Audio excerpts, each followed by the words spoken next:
Berdasarkan hasil otopsi yang kedua, dibuka kepala gitu ya. Pertama, tidak ditemukan otaknya. Yang ditemukan adalah ada semacam retak 6 di dalam kepala itu. Kemudian diraba-raba kepalanya itu, ternyata di bagian belakang ada benjolan sedikit, bekas lem. Nah, lemnya dibuka, ternyata ada lubang. Lubangnya disonde ke arah mata mentok, tapi disonde ke arah hidung, ternyata tembus, yaitu adanya jahitan yang sebelumnya dipoto ketika berulang kali saya berikan kepada media. Itu bekas lubang peluru yang ditembak dari belakang kepala dengan posisi agak tegak lurus, ditembak dari belakang tembus ke hidung. Inilah salah satu bukti yang membantah penjelasan Karopenmas bahwa tembak menembak dari atas ke bawah. Kemudian masuklah kepada arah bawah. Dari bawah tulang rahang ini ada tembakan lurus ke sini. Makanya ada sobekan di bibir. Jadi tembakannya dari arah leher. Baik ukuran sobekan daripada leher sini maupun sobekan di dalam bibir sini ada. Dan yang berakibat giginya berantakan. Ada kemungkinan pistolnya itu menempel di sini. Kecuali kalau tembakannya misalnya dari atas, dari bibir ke leher, maka bisa dekat bisa jauh. Nah, tetapi kalau dia tembakannya misalnya dari bibir ke leher, maka harusnya ada serpihan atau jatuh ke dada, karena kan lurus ke leher kan gitu kan, harusnya jatuhnya ke sini. Jadi kan kalau dia lurus ke leher begini kan harusnya di sini ada kerusakan kan gitu, ada tembusan dong. Kemudian ada lagi tembakan ketiga, itu dada. Di dada itu dada kiri. Kemudian terdapat plastik ketika diangkat, ada jaringan otak. Jadi otak itu ada di dada. Lidah, paru dan jantung menjadi satu bagian. Ada tembusan peluru di dada kiri. Maka pelurunya 4. Satu dari belakang ke depan, tembus ke hidung. Satu dari sini 40 derajat. Kemudian ini datar. Kemudian tangan. Tangan kiri sini. Jadi 4 peluru. Pertanyaannya, kenapa lukanya jauh lebih banyak daripada 4? Ada berapa puluh kali miskol, saya total 23. Tetapi miskol ini tidak beraturan. Miskolnya itu tidak beraturan, tapi sekali masuk brrrr gitu loh. Jadi tidak beraturan masuknya. Nah, pertanyaannya ada apa? Diduga handphone ini sudah kuasai pihak ketiga sampai dengan detik ini, karena sampai sekarang nggak ketemu handphone itu. Siapa yang menguasai handphone ini? Karena handphone ini tergeletak di rumah dinas itu. Apakah di rumah dinas itu orang sembrono masuk sehingga dia ambil handphone itu? Siapa yang menguasai? Karena memang rasanya 10.58 dia masih mengatakan di Magelang. Berarti tambahin 7 karena pergerakan itu makan waktu 7 jam. Iya, makanya 15.30 mengherankan rasanya. Dan yang lucunya jam 17 sudah ditemukan mayat oleh Kapolres Jakarta Selatan. Nah, pertanyaannya, kapan pelecehannya? Kapan tembak-tembakannya?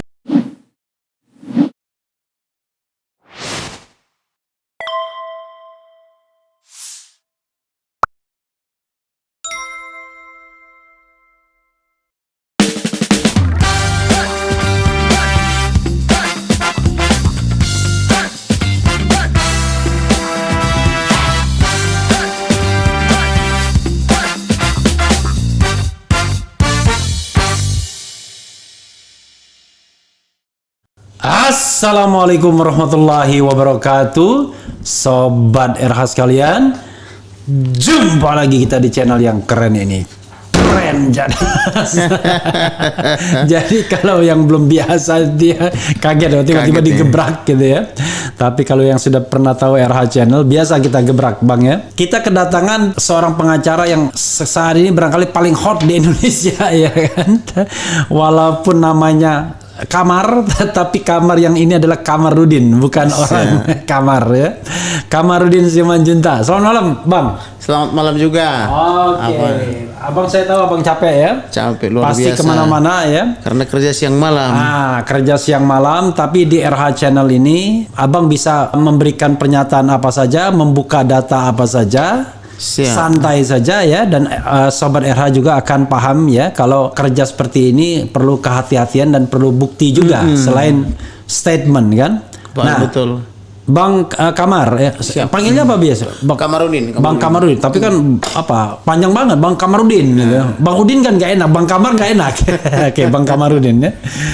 Bang Kamarudin ya. Ada berita yang baru saya bacakan dan menurut saya ini paling baru dan menggemparkan. Siap. Pernyataan dari pengacara yang bernama Kamarudin Simanjuntak ya, yang mengatakan bahwa hasil otopsi kedua itu otak Brigadir J sudah tidak di tempatnya lagi, tidak di kepala lagi, sudah tidak di kepala dan ditemukan di badan. Dan yang paling tragisnya adalah diperkirakan dia ditembak dari belakang dan tembus ke hidung. Ke hidung, betul. Makanya hidungnya dijahit. Silakan berikan penjelasan termasuk Bang, apa yang ingin Abang jelaskan perkembangan terakhir setelah autopsi. Saya akan mendengarkan, paling saya nyela-nyela sedikit. Jadi perkembangan terakhir Prof ketika Tapi jawab dulu yang ini.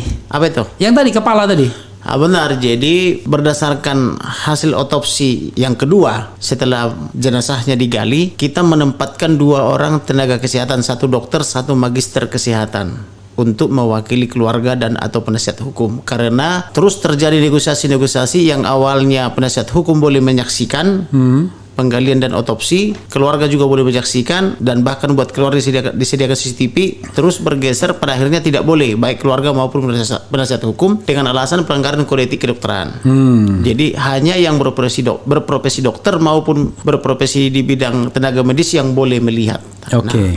Maka di jam-jam terakhir diberikan kita tantangan, apabila ada keluarga atau orang yang bisa dipercaya atau pengamat, boleh, yang penting profesinya dokter atau di bidang kesehatan. Maka dalam waktu 1 jam di malam hari menjelang penggalian itu, saya dapatkan 2. Satu itu Herlina Lubis, dia magister kesehatan. Satu lagi Martina Aritonang atau Raja Guguk gitu. Oke. Nah, mereka kita kasih surat tugas, dan mereka lah berdua yang mewakili kita masuk ke ruang OK atau ruang operasi Surat itu. tugasnya dari lawyer ya? Dari lawyer. Oke. Karena kepentingannya untuk kita. Oke. Tetapi bekerjanya bersama dengan dokter-dokter forensik baik dari RSCM maupun dari RSPAD, dari Universitas Andalas, dari Universitas Pali maupun dari tempat lainnya. Nah, sehingga apa jadi yang mereka involved ya, tidak hanya sekedar observer. Jadi apa yang mereka catat itu sudah hasil kerjasama dengan dokter-dokter forensik itu. Misalnya dibuka kepala gitu ya, kepalanya pertama tidak ditemukan otaknya. Yang ditemukan adalah ada semacam retak 6 di dalam kepala itu. Kemudian diraba-raba kepalanya itu, ternyata di bagian belakang ada benjolan sedikit bekas lem. Nah, lemnya dibuka, ternyata ada lubang. Nah, lubangnya disonde itu maksudnya ditusuk pakai seperti sumpit itu ya, ada alatnya, disonde ke arah mata mentok, tapi disonde ke arah hidung ternyata tembus, yaitu adanya jahitan yang sebelumnya dipoto ketika berulang kali saya berikan kepada media, itu bekas lubang peluru yang ditembak dari belakang kepala. Dengan posisi agak tegak lurus gitu ya. Nah, inilah salah satu bukti yang membantah perkataan dari di sini tembaknya. Ditembak dari kepala. Belakang kepala. Tembus ke hidung. Nah, ditembak dari belakang tembus ke hidung. Inilah salah satu bukti yang membantah penjelasan Karopenmas bahwa tembak menembak dari atas ke bawah. Nah, kalau tembak menembak itu kan saling berhadapan. Bang, kesimpulan bahwa itu ditembak dari belakang itu dokter yang menyatakan. Dokter yang menyatakan. Jadi dokter forensik bersama-sama dengan dokter yang mewakili kita. Jadi mereka menyatakan ini ditembak dari belakang. Maka dicatat oleh dokter kita itu ditembak dari belakang. Ini catatan mereka. Catatan mereka di dalam ruang OK atau ruang operasi itu. Nah, kemudian setelah catatan-catatan ini selesai, malamnya itu langsung segera saya perintahkan buatkan dalam berita acara dan tuangkan dalam akte notaris. Jadi sudah dalam akte notaris ini. Untuk sebagai alat bukti. Jadi sudah notaril. Sekiranya ada apa-apa dengan saksi atau dokter-dokter ini yang dari pihak kita, ini sudah akte notaris. Per hasil kerja mereka itu. Karena ini kan harus kita antisipasi sangat luar biasa kan gitu. Nah, kemudian itulah tembakan pertama. Tapi ini sebuah pengakuan dari dokter yang mewakili keluarga atau penasihat hukum. Tapi konfirmasi dengan dokter yang bersama-sama mereka di dalam. Jadi mereka bukan kesimpulan sendiri ya. Mereka bersama-sama dengan dokter yang di dalam itu. Jadi apa yang mereka sepakati di dalam situ itu dicatat. Termasuk ukurannya, termasuk kedalaman lubangnya, semua itu mereka catat dan mereka ukur. Dan dicatat oleh dokter yang mewakili kita maupun tenaga medis yang magister kesehatan itu. Jadi bukan karang-karangan daripada wakil kita itu, tapi kesepakatan mereka di ruang operasi kan begitu. Nah, setelah dibongkar lemnya itu, lem yang di belakang itu ternyata ada lubangnya itu disonde itu ditusuk, itu tembus ke hidung. Jadi artinya tembakan itu tegak lurus dari belakang ke hidung. Makanya hidungnya itu waktu itu ada jahitan 2 yang selama ini saya persoalkan kan gitu. Jadi pelurunya keluar dari hidung, tembus. Dari hidung. Tembus. Menurut dokter itu ya. Menurut dokter itu menurut saya gitu. Tembus keluar dari hidung. Nah, ini yang membantah bahwa dibilang tembak menembak dari atas. Kalau dari atas harusnya masuk dari hidung tembus ke belakang kan gitu. Dan harusnya tidak datar. Harusnya kan miring kalau dari atas kan begini. Karena kalau menurut cerita kan Baradae-nya di atas. Sedangkan si almarhum di bawah. Maka harusnya miring. Sudutnya itu bukan sudut datar kan gitu. bukan begini, tapi begini mestinya. Tapi ya? harusnya begini kan begitu. Minimal dia kan 45 kalau dari atas kan gitu. Tetapi ini bukan, ini hampir datar saja dan arahnya dari belakang. Nah, gitu. Kemudian otak sudah tidak di dalam, tetapi diperiksa ada 6 retakan akibat daripada dugaan peluru yang dari belakang itu. Di dalam. Nah, kemudian masuklah kepada arah bawah. Dari bawah tulang rahang ini, ada tembakan lurus ke sini, ke bibir. Makanya ada sobekan di bibir. Nah, jadi tembakannya dari arah leher. Ini pelurunya itu kaliber berapa ya? Kecil ya? Berarti? Saya tidak tahu, tapi di ukuran apanya itu, ukuran sobekan daripada peluru itu ada. Baik ukuran sobekan daripada leher sini maupun sobekan di dalam bibir sini ada. Dan yang berakibat giginya berantakan. Dan itu dari jarak dekat juga berarti? Ya, kalau dari bawah leher ya tentu dekat. Berarti kan ada kemungkinan pistolnya itu menempel di sini. I see. Kecuali kalau tembakannya misalnya dari atas, dari bibir ke leher, maka bisa dekat bisa jauh. Nah, tetapi kalau dia tembakannya misalnya dari bibir ke leher, maka harusnya ada serpihan atau jatuh ke dada. Karena kan lurus ke leher kan gitu kan, harusnya jatuhnya ke sini. Tetapi ini tidak dari leher ke tidak ditemukan. Tidak ditemukan. Jadi kan kalau dia lurus ke leher begini kan harusnya di sini ada kerusakan kan gitu. Ada tembusan dong. Pelurunya nembus ke sini kan gitu. Nah, jadi menurut dokter itu tuh dari leher ke sini, tapi itu baru kesimpulan mereka sementara. Jadi sudah 2 peluru ya? 2 peluru. Nah, kemudian ada lagi tembakan ketiga. Itu dada. Juga lurus. Dada kanan kiri. Saya baca dulu ya supaya nggak salah ya. Karena ini kebetulan saya baru dapatkan ini. Sekarang saya minta dinotariskan dulu. Setelah dinotariskan, saya dapat di dada itu pada dada kanan 2 cm di bawah puncak bahu luka jahit campur lem, ada 3 jahitan simpul benang berwarna hitam, bentuk tidak beraturan tapi dan tidak rata, ukuran 1 cm kali 0,5 cm. Kemudian terdapat luka autopsi sepanjang dada dan perut. Kemudian penjelasan autopsi, dokter menjelaskan dada kanan tidak simetris antara kanan dan kiri dan di dada kanan tidak ada luka. Kemudian dada kiri terdapat luka tembak masuk dan ada luka lubang. Jadi dada kiri. Dada kiri ya? Nah, di dada kiri di sini. Kiri itu jantung ya? Iya. Gitu. Penjelasan autopsi adalah dokter menjelaskan di dada kanan tidak simetris, tidak simetris ini. Antara kanan dan kiri, dan di dada kanan tidak ada luka. Namun penjelasan berikutnya, dada kiri terdapat luka tembak masuk dan ada luka lubang. Nah, kemudian dilakukanlah autopsi luka buka dada gitu ya. Kemudian penjelasannya terdapat tulang dada, kemudian terdapat plastik ketika diangkat ada jaringan otak. Jadi otak itu ada di dada. Nah, apakah ini standarnya forensik? Saya nggak paham. Otak harusnya di kepala, ditaruh di dada. Kemudian lidah, paru dan jantung menjadi satu bagian.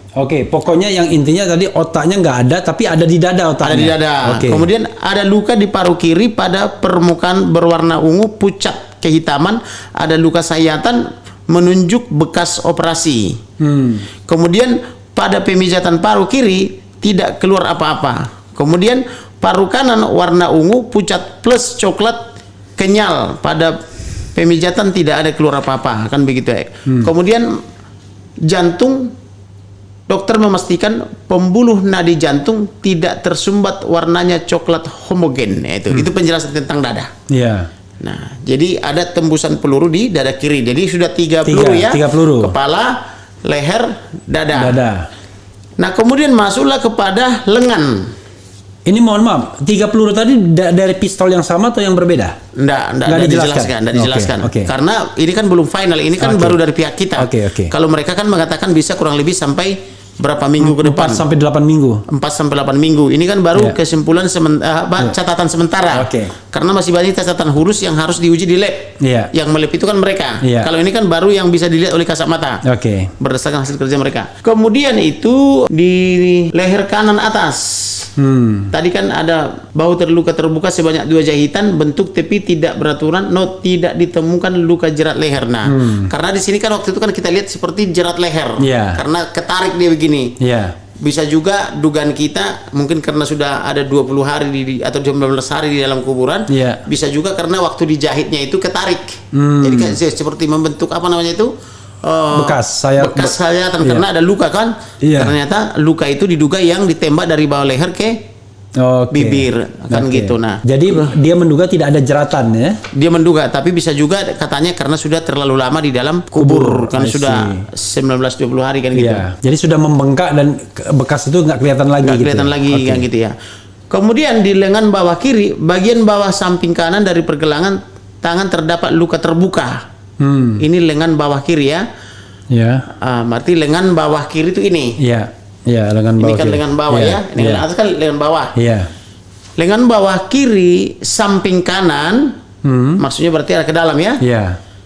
Dari pergelangan tangan terdapat luka terbuka berbentuk lubang dikelilingi lem lecet ukuran 0,5 cm dalam kurung tembak masuk. Oke, di sini berarti ya, di pergelangan tangan, di ini pergelangan. Betul. Tembus sedalam 6 cm. Pergelangan kiri dalam luka terbuka tapi tidak rata, pergelangan patah tulang. Ini ada patah tulang ini. Jadi tulang yang ini patah. Iya. Ini kan ada 2 tulang ini kan. Iya. Dia patah dia. Tulang radius ujung dalam tutup kurung dengan sudut 45 derajat untuk tangan ini. Nah, kemudian kelingking kiri maksudnya ini. Iya. Sini sebelah ya. kiri ya. Iya. Kelingking kiri, ruas ujung kanan ujung luka terbuka tapi tidak rata. Saya ulangi ya, ruas ujung kanan ujung luka terbuka tapi tidak rata. Tulang kelingking patah ukuran 2 kali 0,7 cm dalam kurung patah tulang terbuka pada ruas jari kelingking. Ini kelingking nih. Iya. Patah dia ini kan gitu ya. Patah tulang ya. Iya. Siapa yang mematahkan itu? Iya. Karena pelurunya kan bukan ke sini tadi kan, ke sini ya. Iya, pelurunya pergelangan bukan kelingking. Tapi yang patah kelingking. Oke. Nah, ini apa penyebabnya ini kan harus dicari tahu. Inilah tugas ahli forensik dari Jakarta itu. Iya. Maupun dari SPAD maupun dari SCM. Iya. Nah, siapa yang mematahkan jari kelingking ini kan gitu, karena ini kan tidak kena tembak. Yang kena tembak kan lengan bawah kiri kan begitu. Nah, kemudian jari manis terdapat luka terbuka antara sisi bawah dan atas. Jari manis kiri. Jari manis kiri ini. Iya, ada ini luka, yang saya tunjukkan dulu foto-fotonya somplak itu kan, yang seperti kuku tercabut itu kan gitu. Nah, kemudian pergelangan tangan kiri sejajar dengan ibu jari terdapat luka memar. Pergelangan tangan kiri ini kan pergelangan ya. Iya. Sejajar dengan ibu jari. Nah, berarti ini nih tulang yang ini yang atas ini ya. Iya. Terdapat luka memar, jaringan di bawah kuku, jari manis dan kelingking terdapat resapan darah. Maksudnya dia berdarah dia. Iya. Nah, makanya ketika dibuka hari Minggu tanggal 10 oleh wanita-wanita pemberani kan masih bercucuran darahnya. Oke. Nah, kemudian yang ketika mereka meminta izin memasukkan formulir formalin, polisinya keluar sebentar kan gitu. Di situ kan masih bercucuran darahnya. Kemudian belakang telinga dan rambut terdapat jahitan hasil otopsi postmortem pertama. Nah, itu yang sobek kurang lebih 1 jengkal itu. Menurut mereka itu adalah hasil postmortem yang pertama. Atau hasil otopsi yang pertama kan begitu ya. Kemudian belakang rambut kepala bawah sisi kiri, terdapat luka berbentuk lubang lem lecet gitu ya. Jadi ada lem lecet gitu. Ini ada lubang tapi di lem gitu ya. Melingkari lubang. Jadi lubangnya itu di lem. Kemudian dalam kurung tembak masuk tembus sudut 60 derajat kanan bawah ke kiri. Kanan ke kiri. Kanan berarti ini kan? Kanan ke kiri. Hidung. Itu Gini ya dia ngambilnya. Jadi dia nggak lurus begitu tapi gini. Betul. Kemudian punggung kanan terdapat luka terbuka. Pipi rata yang telah dirawat setelah dibuka. Diduga postmortem pertama untuk melihat ada peluru atau tidak. Di punggungnya. Kemudian anus dan alat vital kelamin tidak ada tanda-tanda kekerasan. Nah, kemudian tungkai bawah kiri sisi luar di atas mata kaki terdapat luka terbuka tepi rata. Dasar tulang berwarna putih. Catatannya mereka belum mengerti dengan apa. Jadi dia bikin note dikonfirmasi untuk di PA kembali. Penelitian kembali di Jakarta sana kan gitu. Nah, tapi sampelnya sudah diambil. Nah, kemudian lipatan paha dalam kiri berwarna lebam kehitaman yang terdapat resapan darah. Note atau catatan, dikonfirmasi untuk di PA kembali. Jadi di lipatan kaki itu ada resapan darah. Seperti juga di jari kelingking. Nah, pertanyaannya siapa yang membuat ini ada resapan darah? Karena kan jauh dari peluru nih, karena ini kan di kaki kiri nih kan. Apakah karena benturan, apakah karena benda tajam, kan kita belum tahu karena ini masih diteliti lagi. Kemudian masuk lagi sampel perut kanan atas untuk di PA kembali. Jadi ada sampel dari perut kanan diambil untuk diteliti. Untuk mencari tahu sebab-sebab mengapa ini perutnya ini waktu itu kan dipoto kan ada semacam kebiru-biruan. Jadi ini kan permintaan saya kepada memar gitu ya, kepada dokter supaya diambil sampelnya kan gitu. Nah, kemudian autopsi dalam. Pada saat organ dibuka terdapat plastik bening untuk menghindari cairan formalin keluar. Jadi di dalam organnya itu dipasang plastik kurang lebih gitu supaya mungkin ketika diisi formalin nggak keluar. Itu juga mungkin makanya dilem ini. Jadi ada lem semua di sepanjang apa ini sayatan dari bawah leher ini sampai ke bawah perut kan gitu. Nah, kemudian dada kanan ditemukan fraktur pada iga 3 dan kanan atas dengan kiri bawah belakang berakhir di ICS dan punggung sisi kanan. Nah, kemudian belakang kepala terdapat luka tembak masuk. Pemeriksaan luka luar nomor 20 pada sudut kiri atas belakang ke kanan depan bawah menembus hidung sepanjang 12 cm. Nah, catatan awalnya disonde untuk memeriksa apakah menembus mata kanan bawah depan, namun tidak ditemukan hambatan yang diperoleh peluru yang menembus kepala belakang saat di dalam kepala yang menembus ke hidung. Jadi pas disonde tembus saja gitu. Ke hidung ya. Disonde itu ditusuk gitu. Nah, kemudian pada mulut tulang rahang bawah patah. Jadi tulang rahang bawah patah. Gitu ya. Namun mulut tidak bisa dibuka pada pemeriksaan luar. Ya, ini yang kami katakan dulu kenapa ini rahangnya dislokasi. Nah, apakah rahangnya dislokasi karena kekerasan atau apakah karena tembakan dari bawah ini? Nah, seharusnya kalau ditembak dari ini kan tulang rawan ini, lunak ini kan tembus ke bibir, harusnya tidak sampai patah rahang ini. Kalau logika kita kan begitu kan gitu ya. Tapi ini rahangnya patah kan gitu. Tapi belum ditemukan kenapa penyebabnya gitu ya. Kemudian pada mulut tulang rahang bawah patah, namun mulut tidak bisa dibuka pada pemeriksaan luar. Mulutnya udah nggak bisa dibuka, udah keras gitu ya. Kemudian pada bibir bawah kiri berarti ini ya, terdapat luka menembus kulit mematahkan tulang rahang. Jadi tulang rahangnya ini patah maksudnya gitu ya. Kemudian tembus di leher sisi kanan. Jadi dari sini ke sini. Nah, ke kanan ya. Pada bibir bawah kiri terdapat luka menembus kulit mematahkan tulang rahang tembus di leher sisi kanan bawah. Arahnya sonde pada pemeriksaan dalam dan kiri atas depan ke kanan bawah depan dengan sudut 45 derajat dengan panjang 6 cm. Nah, kemudian yang ke-6 tulang tengkorak belakang bagian dalam patah atau oksipital. Luka berbentuk lubang yang membentuk corong ke arah dalam 2 cm diikuti retak tulang sekitar sampai basis krani. Nah, itulah penjelasannya pada tanggal 27 Juli 2022. Nah, dari banyaknya tadi berapa jadi pelurunya kayak yang kena? Satu kepala. Ini dua. Ini dua leher, dari ini menembus ke sini gini.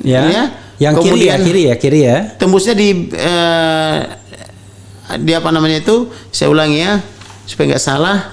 Rahang kanan atau rahang kiri? Pada bibir kiri, pada bibir bawah kiri. Ini kan bibir bawah kiri. Berarti dari sini terdapat luka menembus kulit mematahkan tulang rahang tembus di leher sisi kanan ini. Jadi kan begini.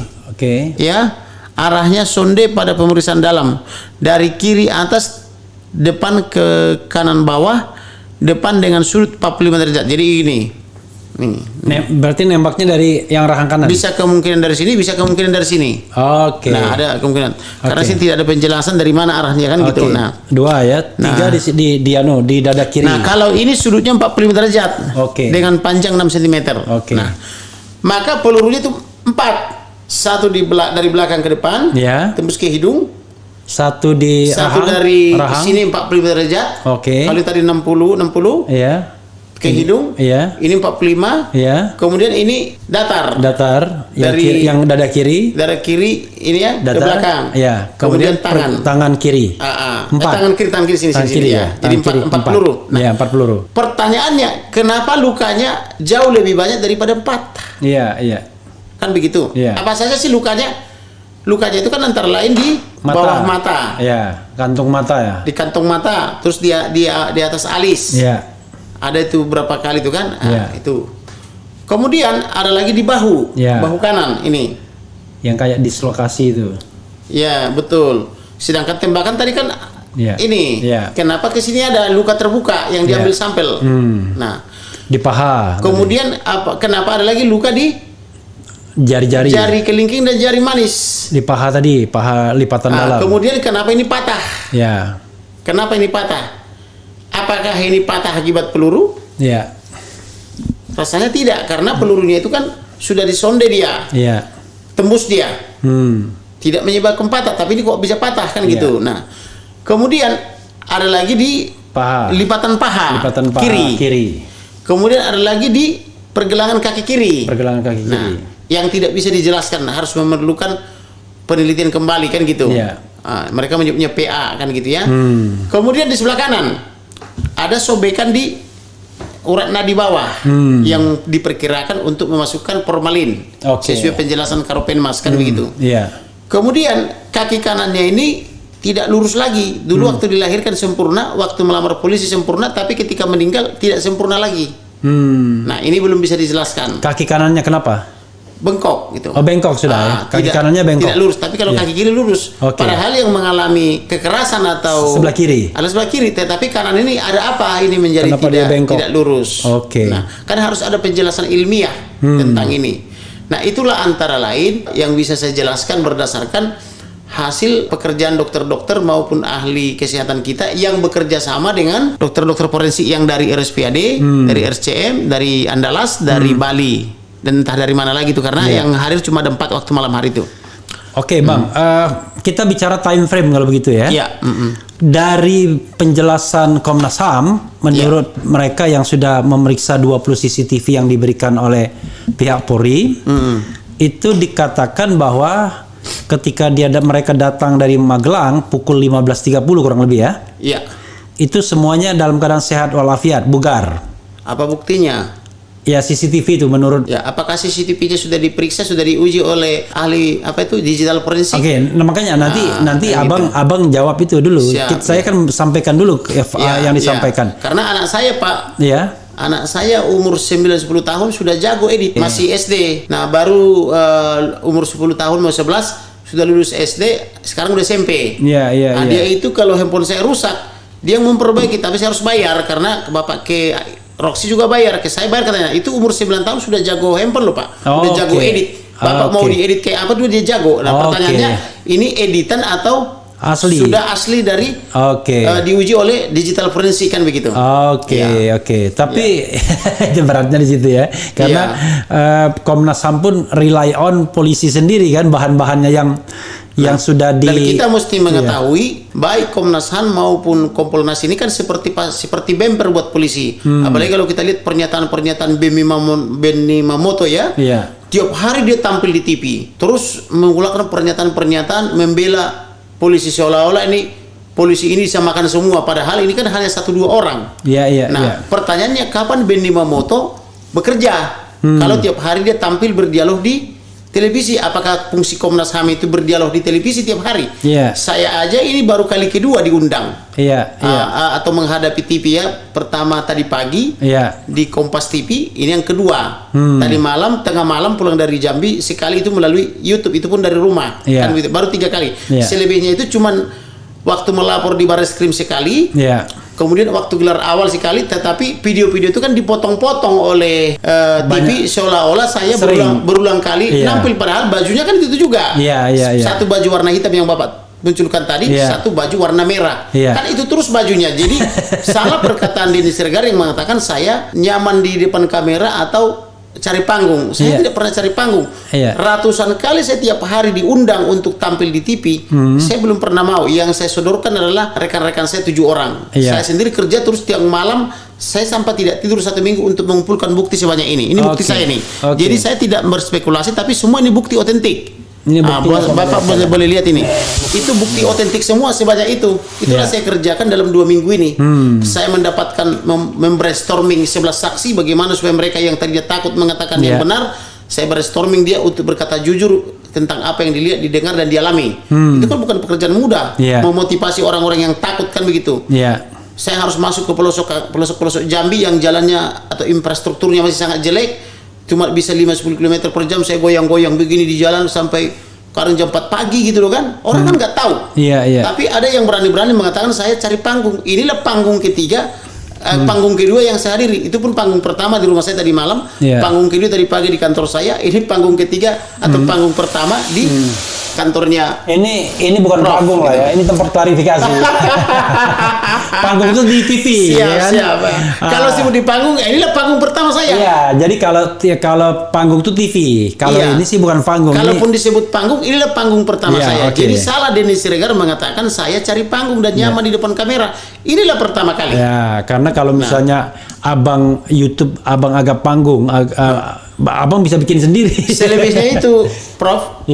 Saya doorstop. Kalau doorstop itu kan kalau sudah ratusan sampai ribuan orang misalnya mengepung saya di pintu baris krim itu, apa saya bisa menghindar lagi? Saya kan harus memberikan perhatian. Dan mereka itu kan di undang-undang loh, Undang-Undang 40 tahun 1999, mereka berhak mendapatkan informasi. The right to information, bahkan hak asasi itu. Hak asasi juga, dan mereka itu profesinya memang untuk memburu informasi untuk diberitakan ke masyarakat. Terkait juga dengan Undang-Undang Transparansi Informasi Publik. Dan ini sejalan juga dengan amanat daripada Presiden RI, buka seterang-terangnya, jangan ada ditutupi. Berarti saya melaksanakan isi amanat Presiden RI kan begitu. Bukan, amanat konstitusi, undang-undang, dan presiden. Itu urutannya begitu ya, karena Prof kan ahlinya di situ kan, jadi urutannya begitu, konstitusi, undang-undang dan amanat presiden kan gitu. Siap.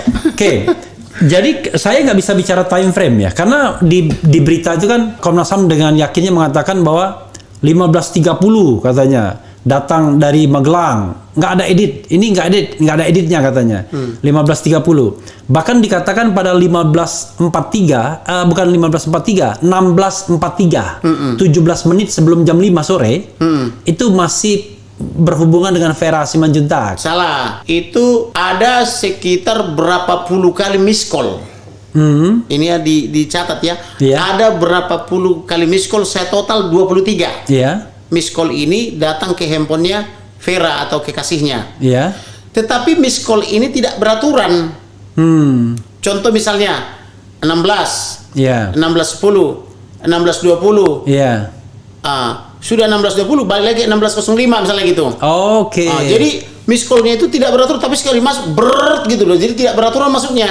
Nah, pertanyaannya ada apa? I see. Berarti diduga handphone ini sudah kuasai pihak ketiga sampai dengan detik ini, karena sampai sekarang nggak ketemu handphone itu, yaitu 3 handphone dengan 4 nomor. Nah, pertanyaannya siapa yang menguasai handphone ini, karena handphone ini diduga tergeletak di rumah dinas itu. Apakah di rumah dinas itu orang sembrono masuk sehingga diambil handphone itu? Siapa yang menguasai? Jadi menurut demikian juga bajunya sampai sekarang tidak tahu kita sama siapa. Baju yang dipakai pada saat pembantaian itu, yang katanya baju putih itu kan? Nggak ngerti lagi tentang baju apa. Yang saya duga kalau orang pulang kerja dari kedinasan ya tentu dia pakai PDH. Karena dia kan ajudan mengawal tuh, berarti dia pakai baju PDH. Di mana bajunya? Karena kalau ada bajunya pasti kelihatan dia kenapa ini luka terbuka, kenapa di sini ada tertembak, kenapa di kepala ada bolongan, pastilah dia berdarah dan mengenai bajunya. Kemudian tangannya bolong, pasti juga kalau dia pakai lengan panjang bajunya bolong. Kemudian lipatan kaki sebelah kiri itu ada resapan darah, tentulah itu bajunya akan robek sehingga kakinya berdarah. Ada lagi luka di sebelah kiri bolong juga, tentulah kaos kaki dan sepatunya bolong kan begitu. Nah, di mana sepatu, kaos kaki dan baju PDH-nya? Dan kalau luka ini bukan cerita tapi faktual. Ya kan, ibaratnya kan gitu. Jadi kita bukan berasumsi. Ini saya bawa bukti seperti ini. Saya mau tanya, apakah penyidik sudah punya bukti sebesar ini? Karena saya kerja keras siang malam. Kalau ibaratnya kalau orang lain kerja separuh hati, saya sepenuh hati kan begitu. Makanya saya dapat bukti sebanyak ini. Gitu loh. Saya kerja siang malam loh, per 1 minggu saya nggak tidur. Oke. Gitu. Jadi kalau misalnya saya balikkan kepada time frame, dengarkan dulu time frame yang saya baca di media. Siap, ya. Katanya itu ada komunikasi pada pukul 10, jangan diganggu. 10.58. Ya, 10.58 jangan diganggu karena mau mengawal dari Magelang, Ya, kan begitu. 10.58 itu adalah terakhir percakapan dia dengan WhatsApp grup keluarga. Ya. Karena ayah ibunya, kakak adiknya ini sedang liburan ke Balige, pinggir Danau Toba, Prof. Nah, kemudian mereka dari situ akan mengarah lagi nanti ke Tapsel, Tapus Selatan, yaitu kampungnya bapaknya yang Huta Barat. Untuk ziarah ya? Ziarah juga. Kalau Balige itu kampungnya ibunya. Nah, maka si anak ini juga diajak, maksudnya si anak, maksudnya korban ini. Almarhum ini juga diajak, ikutlah ke sini. Ya nanti saya izin dulu kepada bapak dan ibu, mudah-mudahan dikasih izin setelah saya mengawal mereka ke Jakarta. Karena memang rasanya kalau misalnya 10.58 dia masih mengatakan di Magelang, ya berarti tambahin 7 karena pergerakan itu makan waktu 7 jam. Iya, makanya 15.30 mengherankan rasanya. Iya, dan yang lucunya jam 17 sudah ditemukan mayat oleh Kapolres Jakarta Selatan. Nah pertanyaannya, kapan pelecehannya, kapan tembak-tembakannya? Iya. Kalau jam 17 sudah jadi jenazah. Enggak, yang paling mengherankan juga, saya baca pukul 15.30 sampai di kediaman. Menurut kediaman itu kan ada beberapa, ada kediaman rumah dinas, ada kediaman rumah pribadi. Iya, jadi tapi nggak jauh rumah dinas. Berapa ratus meter? Cuma 500 atau 700 meter kan? Karena standar mereka katanya rumah kedinasan itu untuk sterilisasi ke luar kota. Iya. Rumah pribadi setelah steril. Iya. Nah, jadi itu SOP-nya katanya kalau dari luar kota itu harus ke rumah dinas dulu. Nah, pergerakan itu kan memakan waktu juga. Iya. Nah, kemudian ada lagi informasi yang mengatakan tiba-tiba CCTV hilang, tiba-tiba CCTV disambar petir, tiba-tiba diketemukan lagi. Kok udah disambar petir ketemu lagi? Kok sudah hilang ketemu lagi? Nah, dari siapa ditemukan CCTV itu? Harusnya kan dia tersangka karena melucuti barang bukti. Siapa yang memerintah dia? Karena tidak mungkin CCTV itu dilucuti tanpa perintah. Karena itu komplek Polri, apalagi di pos apa namanya itu penyimpanan kan tuh, di Porder itu kan di pos. Jadi saya pastikan lagi, Bang ya. Iya. Ketika 10.58 itu WhatsApp terakhir itu Abang perkirakan memang berasal dari almarhum ya? WhatsApp 10.58 yang di grup keluarga. 10.58 itu pagi. Iya, 10.58 pagi. Kita anggaplah Brigadir J yang WhatsApp-WhatsAppan itu. Iya. Walaupun belum tentu juga dia. Walaupun belum tentu. Iya, saya paham. Tapi katakanlah dia. Makanya saya perlebar apa namanya itu tempus delicti, locus delictinya. Yang kalau mereka tadinya bilangnya di rumah dinas, saya undurkan ke Magelang. Iya. Karena belum tentu dia yang WhatsApp. Yang WhatsApp itu. Iya, oke. Nah, tapi yang paling apalagi ada kecurigaan. Pasca kejadian itu, handphone ayah ibunya diblokir. Handphone kakak adiknya diblokir, tidak bisa berhubungan. Tidak bisa telepon, tidak bisa WhatsAppan. Bahkan handphone ayah ibunya dan kakak adiknya tidak bisa berhubungan kemanapun. Dan juga rasanya aneh ketika dia harus bilang pesan WhatsApp dihubungi 7 jam lagi karena dia mau mengawal. Itu kan agak aneh. Ngapain gitu kan bisa silent dia. Siap, betul. Kan kalau misalnya menerima WhatsApp silent kan dia bisa lihat angkat apa enggak kan. Kalau misalnya mau angkat kan tinggal izin doang kan. Toh yang dia kawal bukan presiden misalnya. Ini mohon maaf. Itu kan biasanya kan kalau ajudan dan keluarga ya santai-santai aja lah kita kan. Betul. Dan bukan acara kenegaraan maksud saya. Dan satu lagi Prof harus ingat ini anak sebetulnya penugasannya bukan ajudan. Ini adalah pidana umum subdit 3.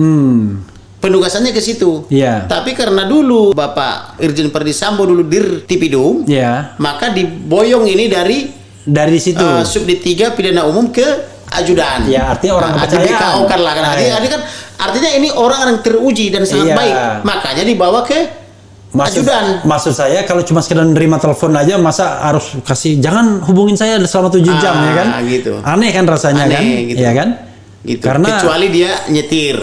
Nyetir atau katakanlah acara kenegaraan yang nggak bisa ngapa-ngapain kan? Nah, kalau cuma mengawal keluarga dong.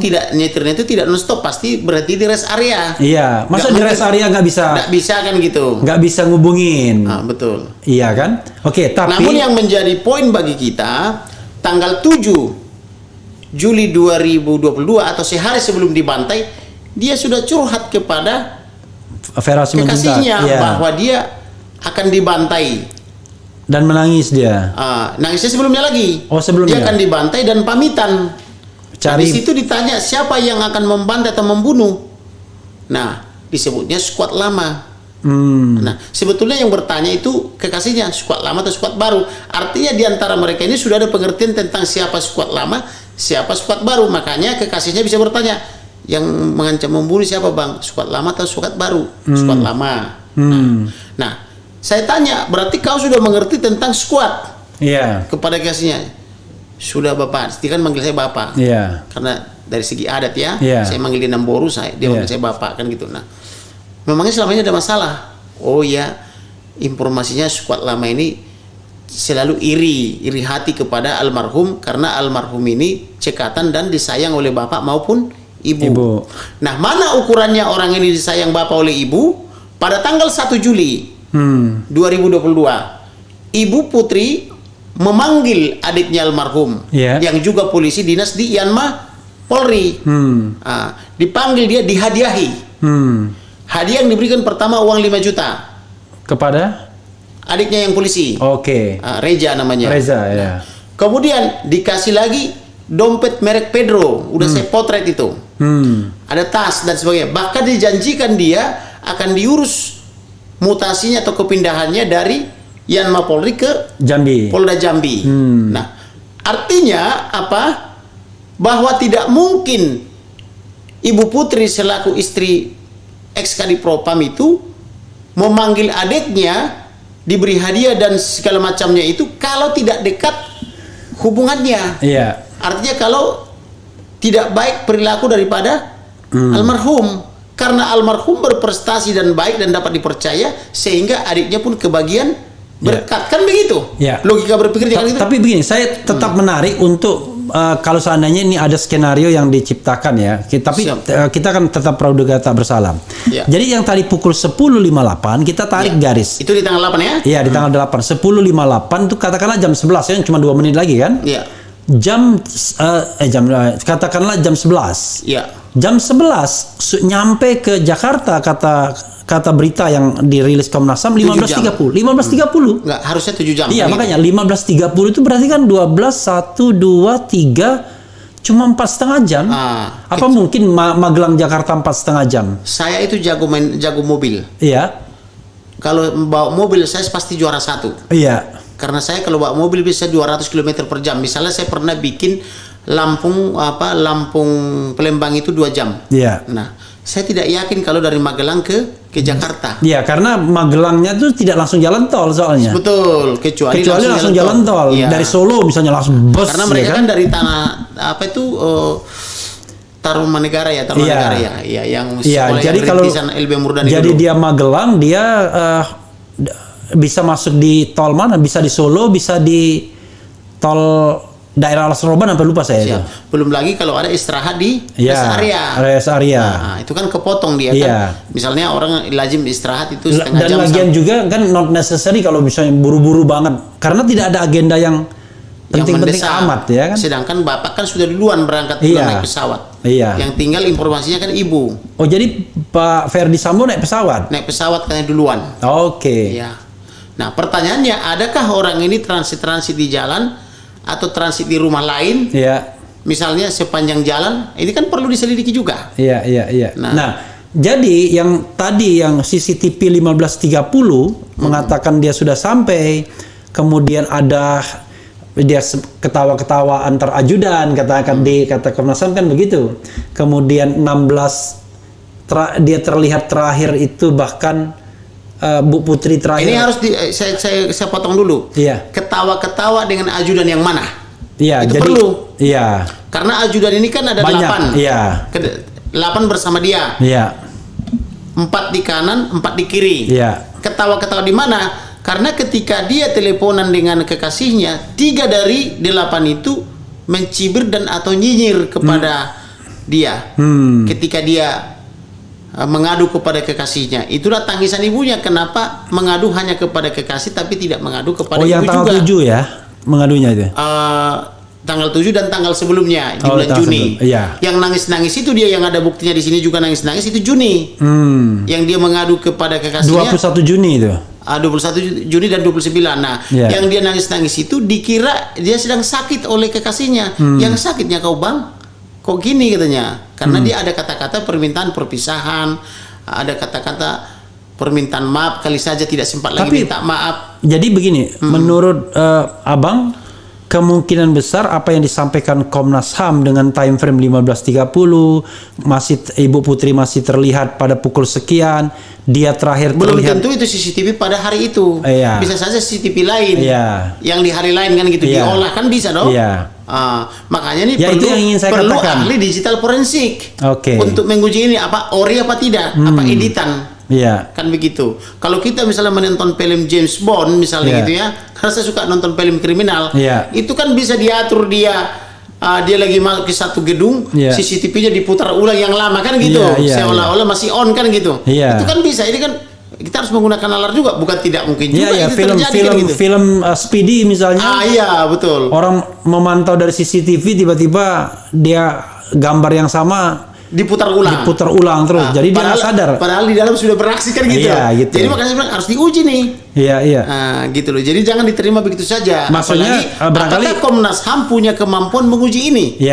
Karena kalau cuma diperlihatkan saja belum tentu. Makanya saya bilang tadi anak saya kelas 9 SD sudah jago edit. Foto saya aja bisa diedit macam-macam. Nah, kita kaitkan lagi dengan gambaran umum. Artis itu kan sering juga kena fitnah. Dia artis yang cantik misalnya, atau diedit mukanya, ditempelkan ke, mohon maaf, kepada video yang tidak benar gitu kan.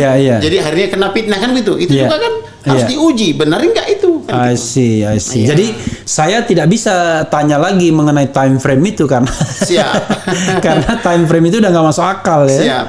Kalau misalnya 10.58 masih di Magelang, lalu tiba-tiba katanya 15.30 sampai rumah. Dan itu juga harus dipertanyakan kecepatan berapa dia. Nah, terus itu dia sebagai pejabat negara akan ada standar kecepatan dari pengawalan. Nggak boleh juga dia gila-gilaan kan. Nggak boleh kecuali dia pembalap kan gitu macam saya. Kalau saya mau pembalap saya.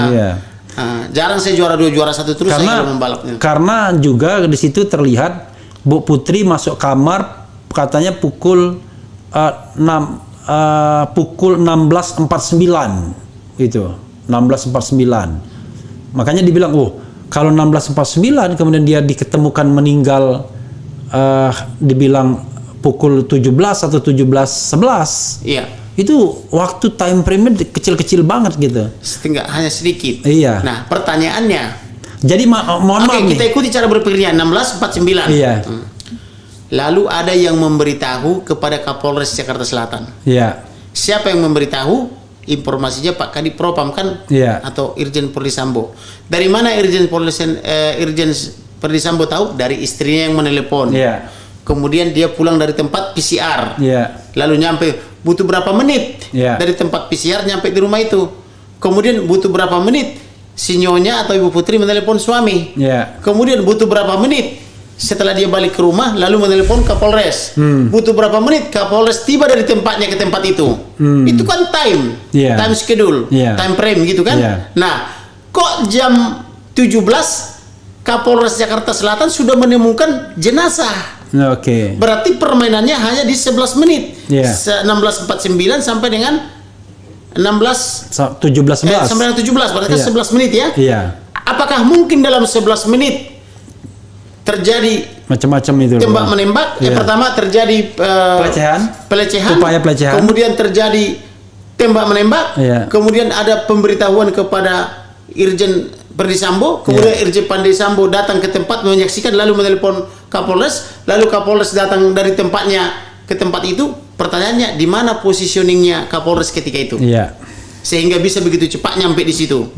Nah, sehingga pada jam 17 Kapolres menemukan jenazah almarhum tertelungkup di situ. Nah, Bang, ini kita bicara tentang dugaan logis dan rasional ya.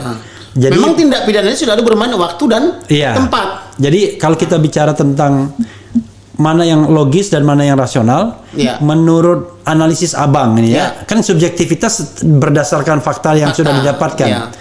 Itu lokus delikti penembakan kepala itu di mana menurut Abang? Kalau yang lebih tepat ketika dia membelakangi pelaku sehingga bisa ditembak dari belakang. Artinya di mana lokasinya? Bisa di mobil, makanya saya minta sita mobil. Oke, jadi pas di mobil itu ya. Makanya waktu saya cepat-cepatnya saya minta, yang saya sangat sayangkan Tapi itu, masalahnya- yang saya sangat sayangkan itu presiden loh. Iya. Kenapa saya sayangkan presiden? Saya minta kepada Presiden Republik Indonesia bentuk tim independen. Iya. Karena saya analisa saya ini bukan perkara gampang, karena walaupun ini perkara gampang tapi akan rumit. Karena dibuat balilut. Iya. Karena saling sandra menyandra. Iya. Makanya saya katakan saya mohon Banyak yang kepada terlibat presiden, jadinya. karena saya mohon kepada presiden bentuk tim independen. Karena otak saya, kecerdasan saya sudah menganalisa ini tidak mungkin ini bisa diungkap dalam waktu cepat, karena ini akan sandra menyandra kepentingan. Ya, termasuk juga misalnya rumah sakit Polri apa-apa Betul, akan gitu tersandra loh. juga. Ini pasti sandra menyandra. Makanya saya bilang Bapak Presiden mohon bentuk tim independen melibatkan Angkatan Darat, Laut dan Udara dan praktisi maupun akademisi lainnya supaya terbuka dan terang, bebas intervensi. Kalau jujur nih Pak Profesor, andaikan didatangkan satu tim dari Polsek Siborong-Borong kampung saya, Iya. setengah hari selesai itu. Setengah hari Tanpa selesai. intervensi. Tanpa intervensi. Tetapi karena ini syarat intervensi, Iya. ada yang berusaha terus menutupi, saya berusaha terus membuka. Iya. Nah, maka tidak jadi-jadi barang itu. Oke, padahal Karena banyak kepentingan. Padahal kalau kita lihat kasusnya sederhana. Kasusnya sederhana. Korbannya di situ, jelas, pelakunya di situ, saksinya di situ. Iya. Tetapi apa yang terjadi? Kapolres Jakarta Selatan tidak memasang polis lain. Oke. Sudah pengetahuan universal di seluruh dunia, kalau terjadi tindak pidana, maka yang pertama diamankan adalah TKP, tempat kejadian perkara. Yang kedua, pasang polis lain, dilarang melintas. Iya. Yang ketiga adalah libatkan Inapis, ahli sidik jari, potret dan sebagainya, kumpulkan bukti-bukti, periksa senjata, periksa selongsong dan seterusnya itu, libatkan ahli balistik untuk mengukur sudut-sudutnya, dari mana tembakannya. Jangan sampai nanti sudah karena kelamaan dan tidak ada olah TKP dan tidak ada pengamanan TKP, akhirnya dibolong-bolongi, dikorek-korek temboknya seolah-olah itu sasaran peluru, kan gitu. Iya, Siapa yang tahu? Iya. Kemudian ada lagi tindakan-tindakan penghilangan barang bukti. Ada penurunan CCTV, ada yang disambar petir, ada yang tiba-tiba hilang, ada tiba-tiba ketemu lagi. Ini kan sudah terlalu banyak sandiwara. Nah, yang paling pokok ini, kejadian tanggal 8. Gara-gara tanggal 10 hari Minggu ada upaya wanita-wanita pemberani di Sungai Bahar Sana, Jambi. Iya. Dengan alasan untuk memasukkan Formalin. Lalu mereka Videokan. meminta izin kepada polisi itu Iya. yang selalu menjaga. Polisinya pergi. Walaupun polisi sudah menyerahkan mayat tapi dijaga ketat. Iya. Tidak boleh dibuka. Mereka membuka seketika, memvideokan dan memotret. Kemudian langsung mereka viralkan. Iya. Kan begitu. Setelah dipiralkan, Tapi abang pada waktu itu kan belum jadi kuasa hukum kan? segera setelah itu. Segera Makanya setelah itu. banyak itu saya pandu Oke. melalui handphone yang mereka tidak bisa kontrol. Iya. Karena ilmu saya kan jauh dari mereka, kan gitu. Iya. Kalau mereka kan ilmunya kan standar, saya di luar standar, Iya. out of the box kan Iya, gitu. Nah, iya. kemudian apa namanya itu? Karena sudah dimulai dipiralkan di Sungai Bahar Sana, maka di sini sibuk rilis hari Senin, Iya. tanggal 9. Jadi ada Jumat, jadi Sabtu, sebenarnya- Minggu, Senin, Oke. 4 hari. Karena sudah diviralkan Karena sudah dimulai dipiralkan di sana, ada pos metro datang ke. Saya Muhammad, Abang ditunjuk jadi penasihat hukum keluarga kapan? Ketika itu begini, Iya. saya sudah membaca pos metro. Ada tembak menembak polisi. Iya. Saya lagi kerja dini hari di kantor. Saya kan suka kerja sampai pagi. Iya. Kebetulan saya ada, mohon maaf bisa dibilang penyakit susah tidur. Oke, Saya termasuk orang yang susah tidur. amnesia. Saya kerja Bukan terus amnesia itu. apa? Insomnia. Saya orang suka kerja tidur sampai dini hari. Iya. Nah, kecuali misalnya kaki saya dipijit itu saya bisa langsung tidur. Tapi kalau udah bunyi lagi langsung kerja lagi kan itu. Oke. Saya hardcolic gitu ya. Iya. Workaholic gitu. Nah, saya tulis di status pagi-pagi dan statusnya belum saya hapus. Nah, polisi menembak polisi di rumah pejabat polisi. Iya. Mudah-mudahan bukan karena wanitanya polisi. Oke. Itu yang saya tulis. Lalu langsung ada yang komen di Facebook. Di Facebook. Nah, Oke. langsung ada yang komen. Itu beremu itu tulang yang meninggal. Bere itu ponakan. Iya. Itu ponakanmu itu tulang yang meninggal. Kata saksi kita dari Sungai Bahar Sana berteman sama saya di Facebook. Oh, Maka langsung oke. saya katakan turut berduka cita, sampaikan kepada ayah ibunya saya turut berduka cita. Saya lindungi mereka secara hukum. Sampaikan nomor handphone saya. Nah itu malamnya, paginya langsung ditelepon saya. Itu tanggal berapa di telepon? Tanggal 12. Tanggal 12. Setelah press conference. Setelah mereka rilis di pos metro. Iya. Kecil-kecilan ya. Iya. Lalu saya dihubungi, diinformasikanlah bahwa handphone ayahnya, handphone ibunya, handphone kakaknya, handphone adiknya sudah tidak bisa keluar. Maka saya gunakanlah handphone yang orang-orangnya berjarak 1 kilometer dari situ. Memang mereka cukup capek. Karena setiap kali saya mau ngomong, antarkan dulu telepon ini, saya mau bicara dengan ayahnya. Saya mau bicara dengan ibunya. Saya mau bicara dengan tantenya rohani. Saya mau bicara dengan adiknya. Saya mau bicara dengan kakaknya. Seperti itulah terus pakai handphone saya dengan handphone saksi tetangga ini. Oh, jadi semua handphone mereka itu di tidak bisa lagi, bisa dipakai. tidak bisa lagi. Maka saya gunakanlah handphone orang lain. Memang dia jadi capek. Iya. Karena jaraknya kurang lebih 1 kilometer. Iya. Nah ini yang disebut wanita-wanita pemberani. Makanya saya bilang bersyukur juga wanita-wanita yang masuk surga karena mereka itu menggunakan iman, nggak pakai akal. Kalau laki-laki dia selalu pakai ini logika. Ketakutan, mana mungkin lah bisa kita lawan ini kan penguasa besar, ini kan jenderal sebagainya. Malah jadi capek saya berdebat. Tapi kalau wanita ini begitu saya doktrin dia untuk mengatakan yang benar, mereka berani-berani loh. Luar biasa itu. Makanya saya sebut wanita pemberani. Termasuk yang kerja untuk mengawal otopsi itu 2 wanita. Itu Herlina Lubis, dia orang yang berkerudung itu. Satu lagi itu Martina, dokter. Oke. Nah, gitu. Jadi orang-orang ini orang-orang Herlina hebat. Lubis yang tadi yang dua yang dua itu tadi. Satu Martina, Aritonang Rajaguk, satu lagi Herlina Lubis, pemilik klinik di sana. Wah itu hebat-hebat. Mereka tidak membantah. Saya katakan harus mengatakan yang benar, apa yang dilihat, apa yang dialami gitu. Saya doktrin dia mengatakan yang benar, mereka percaya dan saya bilang saya akan lindungi. Nah maksudnya saya lindungi dengan berdoa kepada Tuhan, kan Tuhan yang pelindungnya kan gitu. Emang saya punya apa pelindung itu kan gitu. Tapi saya bilang saya lindungi secara hukum kan gitu. Mereka tuh percaya. Gitu. Seperti itu. Nah setelah rilis dari sana di hari Minggu itu, Minggu itu tanggal 10. Tanggal 10, maka di Jakarta sibuk merilis hari Senin. Pertanyaannya, lazimkah menunda 4 hari? 3 hari. Enggak dong. Jumat, Sabtu, Minggu, Senin. 4 hari, Pak. 4 hari ya. Karena Jumat dihitung ya. Pertanyaan lanjutannya, apakah Kapolres Jakarta Selatan melaporkan kepada atasannya Kapolda Metro Jaya? Ini kan perlu. Setahu saya, jangankan peristiwa sebesar ini, peristiwa yang jauh lebih kecil dari sini dilaporkan anak buah kepada komandan. Lapor komandan begini Dan kan itu begitu. Struktural. Struktural itu. Nggak boleh dia ngelapor yang melompat tempat lain kan? Nggak bisa. Artinya saya sangat yakin bahwa Kapolres Jakarta Selatan pasti melapor kepada Kapolda Metro Jaya. Pertanyaannya, apa tindakan Kapolda Metro Jaya selama 4 hari ini? Mendatangi Ferdi Sambo. Peluk-pelukan. Nggak tahu saya. Kan ada juga kan gambarnya gitu kan. Saya nggak tahu. Gitu. Nah harusnya apakah Kapolda Metro Jaya melaporkan kepada atas saya lagi? Seharusnya iya, karena ini di rumah pejabat utama Polri. Itu loh, ini logika berpikirnya begitu. Dan itu sudah kebiasaan yang umum. Makanya kita sering dapatkan bocoran laporan itu, karena bocoran mereka itu suka nyamping kan gitu. Harusnya lurus tapi ke samping kan gitu. Tapi sebenarnya saya mau katakan ini kasus sangat sederhana. Kalau saya jadi penyidiknya, saya garansi setengah hari tuntas. Walaupun saya bukan penyidik, tapi karena saya ada ilmu penyidik juga. Asal independen. Independen dan tidak kan. Saya kebetulan orang yang tidak bisa ditekan. Dari dulu saya nggak bisa tekan. Kalau Prof melihat saya dulu tahun 2011 membuka kasus PK skandal korupsi Wisma Atlet yang berujung kepada IKTP Alkes Sambalang itu kan dari saya itu. Kalau Prof ingat 2011.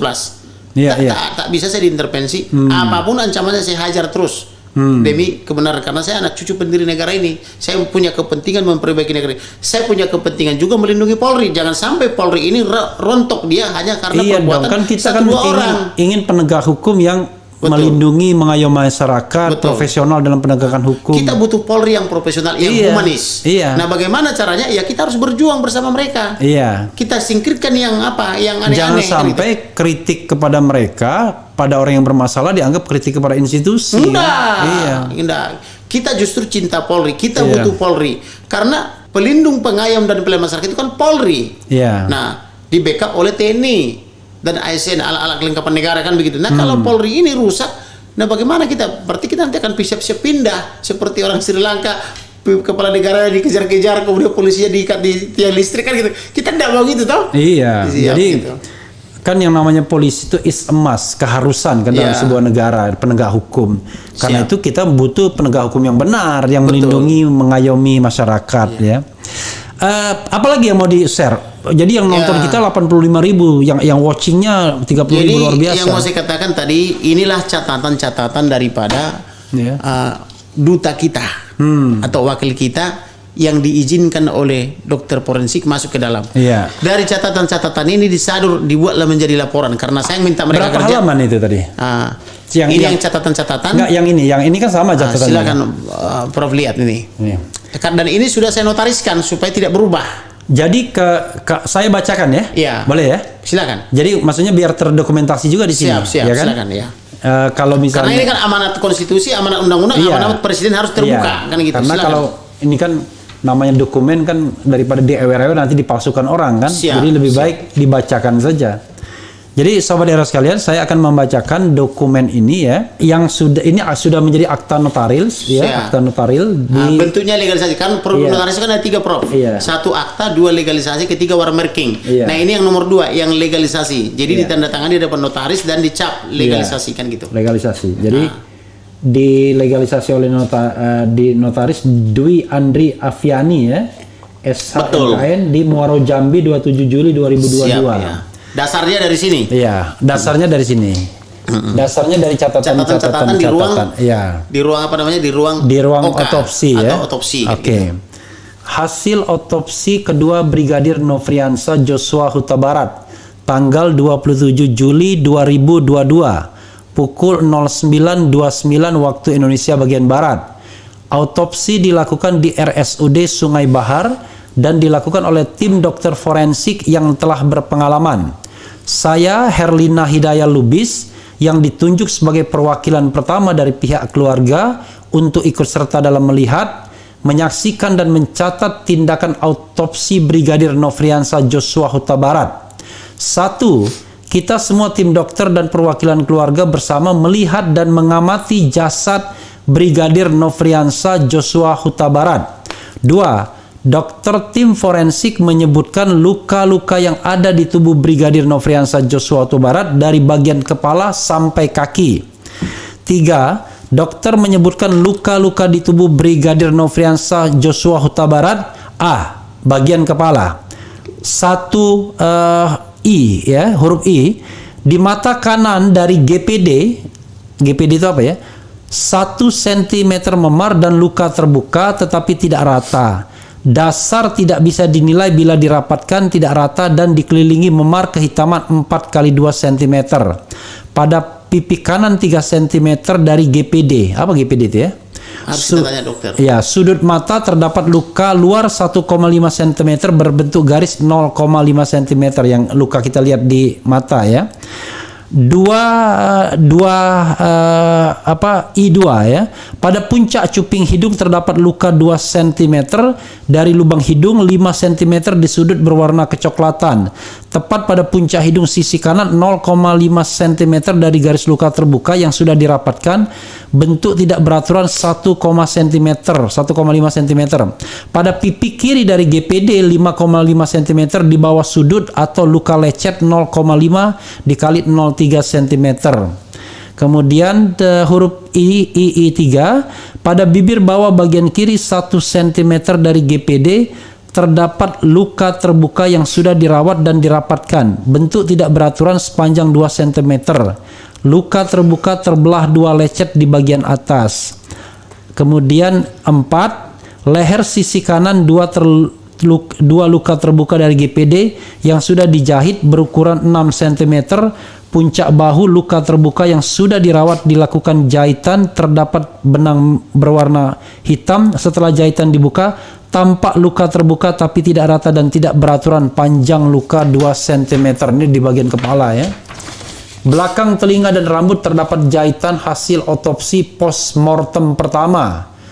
Otopsi 6, tadi 5, 6. Otopsi kepala bagian belakang kepala di sisi kiri terdapat luka terbuka berbentuk lubang tidak beraturan. Luka berbentuk lubang yang membentuk corong ke arah dalam 2 cm diikuti retak tulang sekitar sampai basis krani. Lecet melingkari luka ke dalam tembus ke puncak hidung membentuk sudut 60 derajat ke kiri atas. Tulang belakang oksipital tengkorak kepala retak dan tulang wajah bagian depan di sisi dalam patah antara tulang hidung dan tulang mata sisi dalam. Jadi tadi yang diperkirakan tembak dari belakang ya. 7.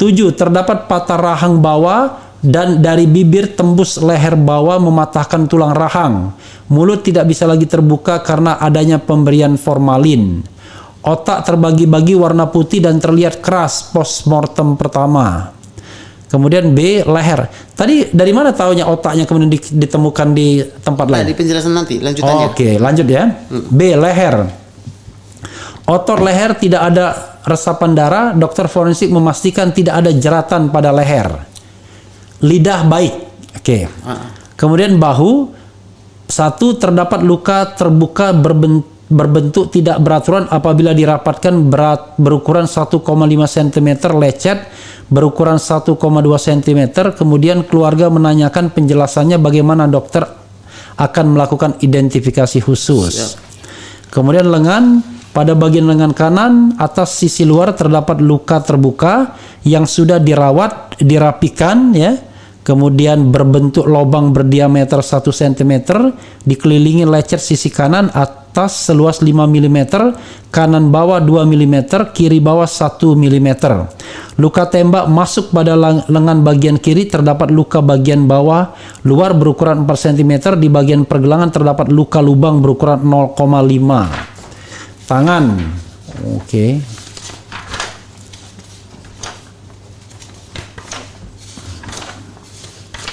Tangan. Di tangan terdapat luka masuk tembus di bagian pergelangan tangan dan bagian depan terdapat luka terbuka berbentuk tidak beraturan tembus luka peluru. Tembak masuk tembus sedalam 6 cm. Didapatkan tulang patah di bagian tulang radius atau tulang pergelangan tangan. Terasa serpihan sisa peluru bersudut atau arah masuk 45 di tangan tadi ya. Iya. Dan tangan kiri. Punggung tangan terdapat memar di bagian punggung tangan sejajar dengan ibu jari, terdapat memar di sini berarti. Iya. Yang nggak ada kaitannya dengan tembakan ya. Ya. Oke.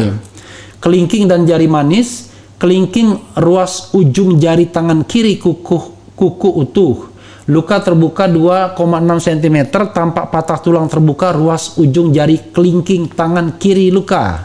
Ya, kelingking tangan. Jari manis terdapat luka terbuka di sisi ruas ujung dan tengah, terdapat rembesan darah pada jari manis.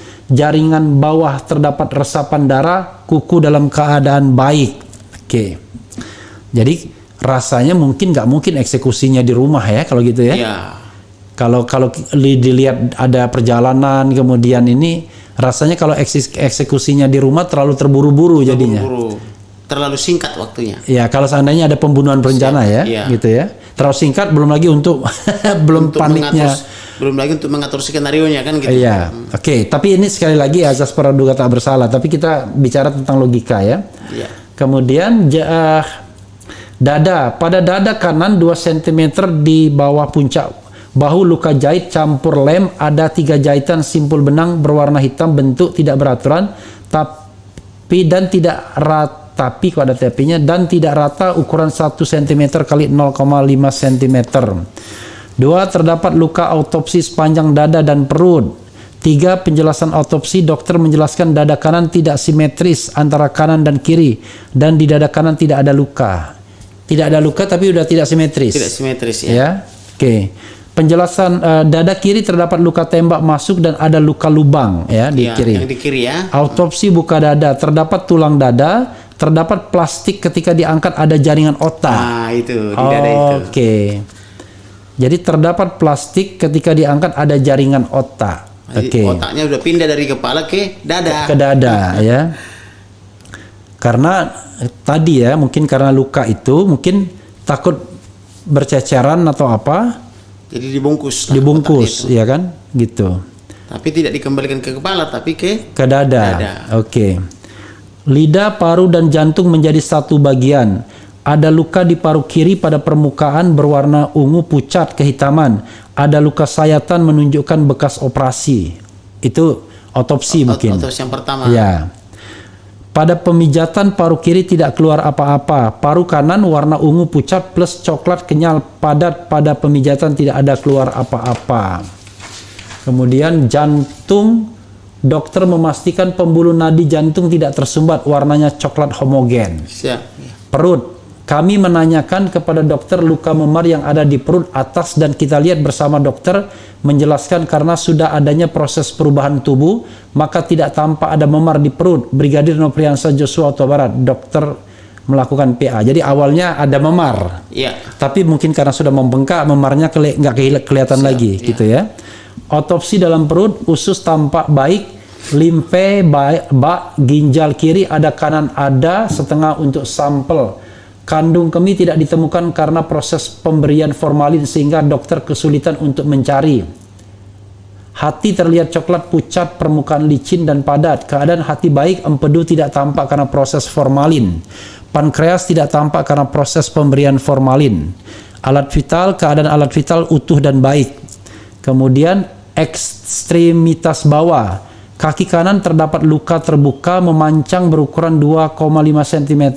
Tidak dijahit, setelah dibuka ternyata tempat untuk memasukkan formalin. Jadi luka yang dibuat ini atau luka yang memang bisa lukanya misalnya sudah ada berasumsi ya, lalu dikasih formalin. Bisa juga memang sengaja untuk formalin. Nah, ini kan kita harus memakai hipotesa atau kan gitu. Dokter memeriksa untuk memastikan apakah benar-benar tempat untuk memasukkan formalin. Dipastikan terdapat pembuluh darah yang terikat benang berwarna putih dan menyatakan bahwasanya adalah bekas luka postmortem. Tungkai kaki kiri sisi luar terdapat luka bawah kiri sisi luar di atas mata kaki terdapat luka terbuka, tepi rata, dasar tulang berwarna putih, rencana PA jaringan ya, penelitian lebih lanjut ya. Lipatan kaki kiri sisi dalam terdapat warna lebam dan menghitam, terdapat resapan darah di bawah kulit. Dokter forensik mengambil sampel. Punggung kanan ada luka postmortem pertama untuk melihat ada peluru atau tidak. Jadi nggak ada masalah ya di punggung. Kemudian anus baik dan tidak ada tindak kekerasan, sudah mengalami proses pembusukan. Kemudian hasil otopsi kedua Brigadir Nofriansah Joshua Huta Barat tanggal 27 tadi sama ya. Oh, di catatan orang yang berbeda. Ya, ini lebih rinci lagi yang sana. Oh, yang ini lebih rinci lagi? Lebih rinci dia. Oke, jadi ada 2 orang yang mencatat. Ini catatan pertama, ya. Kemudian ini catatan orang yang berikutnya lagi. Oke, jadi ada 2 orang ya mencatat. Satu dokter, satu magister kesehatan. Oke, jadi ada 2 orang yang mencatat. Jadi makanya sama. Tapi mereka tanda tangan sama di belakang. Iya, hasil otopsi kedua Brigadir Nofriansah Joshua Huta Barat tanggal 27 Juli 2022 pukul 09.29 WIB. Otopsi dilakukan di RSUD Sungai Bahar dan dilakukan oleh tim dokter forensik yang telah berpengalaman. Saya Dr. Martina Raja Gumuk tadi, beda ya? Ya, tadi Herlina Lubis ya. Yang ditunjuk sebagai perwakilan kedua dari pihak keluarga untuk ikut serta dalam melihat, menyaksikan, dan mencatat tindakan otopsi Brigadir Nofriansah Joshua Huta Barat. Deskripsi fisik dan luka pada almarhum, otopsi luar pada Brigadir Nofriansah Joshua Huta Barat. Dahi, ada tai lalat di posisi kiri ya. Mulut terbuka dengan ukuran 0,5 cm. Kelopak mata kanan 4 cm dari kelopak mata kanan depan terdapat luka memar dan luka terbuka dengan tepi tidak rata ya, luka kanan sini ya, yang kita lihat di gambar ya. Bila dirapatkan membentuk garis lengkung dengan ukuran 4 x 2 cm. Note, dikonfirmasi sampel untuk di PA kembali. Pipi kanan 3,5 cm dari bawah terdapat luka lecet 0,5 cm. 4 cm dari GPD 5 cm. Dari sudut mata terdapat luka lecet 0,5 cm ya. Pipi kanan. Betul. Kemudian Reski ambil minum lagi Ki, nggak apa-apa Ki. Saya juga Ki. Yang air dingin ya. Kasihan juga ini. Oke. Kemudian pipi kanan 3,5 cm dari bawah terdapat luka lecet. Sudah. Cuping hidung kanan 5 cm dari sudut mata kanan terdapat luka lecet 0,5 dikali 2 cm. Puncak hidung kanan luka terbuka 0,5 cm yang dilem ukuran 1,5 dikali 1 cm ya. Yang tadi ya, hidung kanan. Jadi cara mereka melihat ini kan ada yang memang sesuai dengan keahliannya masing-masing kan? Iya. Gitu. Cara mencatatnya pun ada yang gaya mencatat ini. Satu yang magister kesehatan, satu yang dokter. Ya, oke. Tapi kulihat substansinya hampir sama. Sama ya. 7 pipi kiri 8 cm dari GPD terdapat luka lecet ukuran 0,5 x 3 cm. Bibir kiri bawah 1 cm dari GPD terdapat luka terbuka yang dirawat plus lem sepanjang 2 cm yang dikelilingi luka lecet pada sisi atas ukuran 1 x 0,7 cm. Leher kanan atas 6 cm dari puncak bahu terdapat luka terbuka sebanyak 2 jahitan, bentuk tepi tidak beraturan. Not, tidak ditemukan luka jerat di leher. Sama ya tadi ya. Siap. Kemudian makasih ya. Dingin nggak? Enggak. Itu dingin ya? Ini. Oke. Kemudian lengan kanan atas 9 cm dari puncak bahu ada tai lalat 0,8 cm menonjol hitam. Pada sisi luar 15 cm dari puncak bahu terdapat luka terbuka berbentuk lubang yang dirawat, tepi tidak teratur, ukuran 1 cm dikelilingi luka lecet, kanan atas luas 5 mm, kiri atas 2 mm, kiri bawah 1 mm, kanan bawah 1 mm yang dikelilingi memar kehitaman ukuran 9 x 8 cm. Dikonfirmasi sampel untuk di PA kembali. Jadi sobat era sekalian, ini memang teknis banget. Jadi mudah-mudahan ini 1 lembar lagi ya, tinggal 2 lembar lagi. Dada kanan 12 cm dari puncak bahu terdapat luka terbuka yang sudah dijahit 3 jahitan plus lem. Bentuk tidak beraturan tapi tidak rata, ukuran 1,05 cm ya dari puncak bahu ya. Pergelangan kaki kanan terdapat luka terbuka, tepi rata membujur sepanjang 2 cm, tidak dijahit. Pada dasar pembuluh darah nadi dijahit untuk formalin, luka postmortem. Puncak bahu dada aman, dada tidak simetris oleh karena otopsi pertama dan formalin. Kemudian lengan bawah kiri, bagian bawah samping kanan dari pergelangan tangan terdapat luka terbuka berbentuk lubang dikelilingi lem lecet ukuran 0,5 cm, tembak masuk, tembus sedalam 6 cm. Pergelangan kiri dalam luka terbuka tapi tidak rata, pergelangan patah tulang, tulang radius ujung dalam dengan sudut 45 derajat, kelingking kiri, ruas ujung kanan, ujung luka terbuka tepi tidak rata, tulang kelingking patah ukuran 2 x 0,7 cm, patah tulang terbuka pada ruas jari kelingking. Jadi meter-meternya pun mereka mainkan ya. Itu yang ukur dokter forensik. Oke, jadi mereka mencatat Jadi yang saja. dikerjakan dokter forensik itu dicatat oleh mereka. Oke. Siap. Jari manis terdapat luka terbuka antara sisi bawah dan atas. Pergelangan tangan kiri sejajar dengan ibu jari terdapat luka memar. Jaringan di bawah kuku, jari manis dan kelingking terdapat resapan darah, kuku aman. Belakang telinga dan rambut terdapat jahitan hasil otopsi postmortem pertama. Belakang rambut kepala bawah sisi kiri terdapat luka berbentuk lubang, lem lecet melingkari lubang, tembak masuk tembus sudut 60 derajat kanan bawah ke kiri atas. Jadi ini sebenarnya kan. Matinya kuncinya di otak kepala ya. Dari sebenarnya. belakang tembaknya. Iya.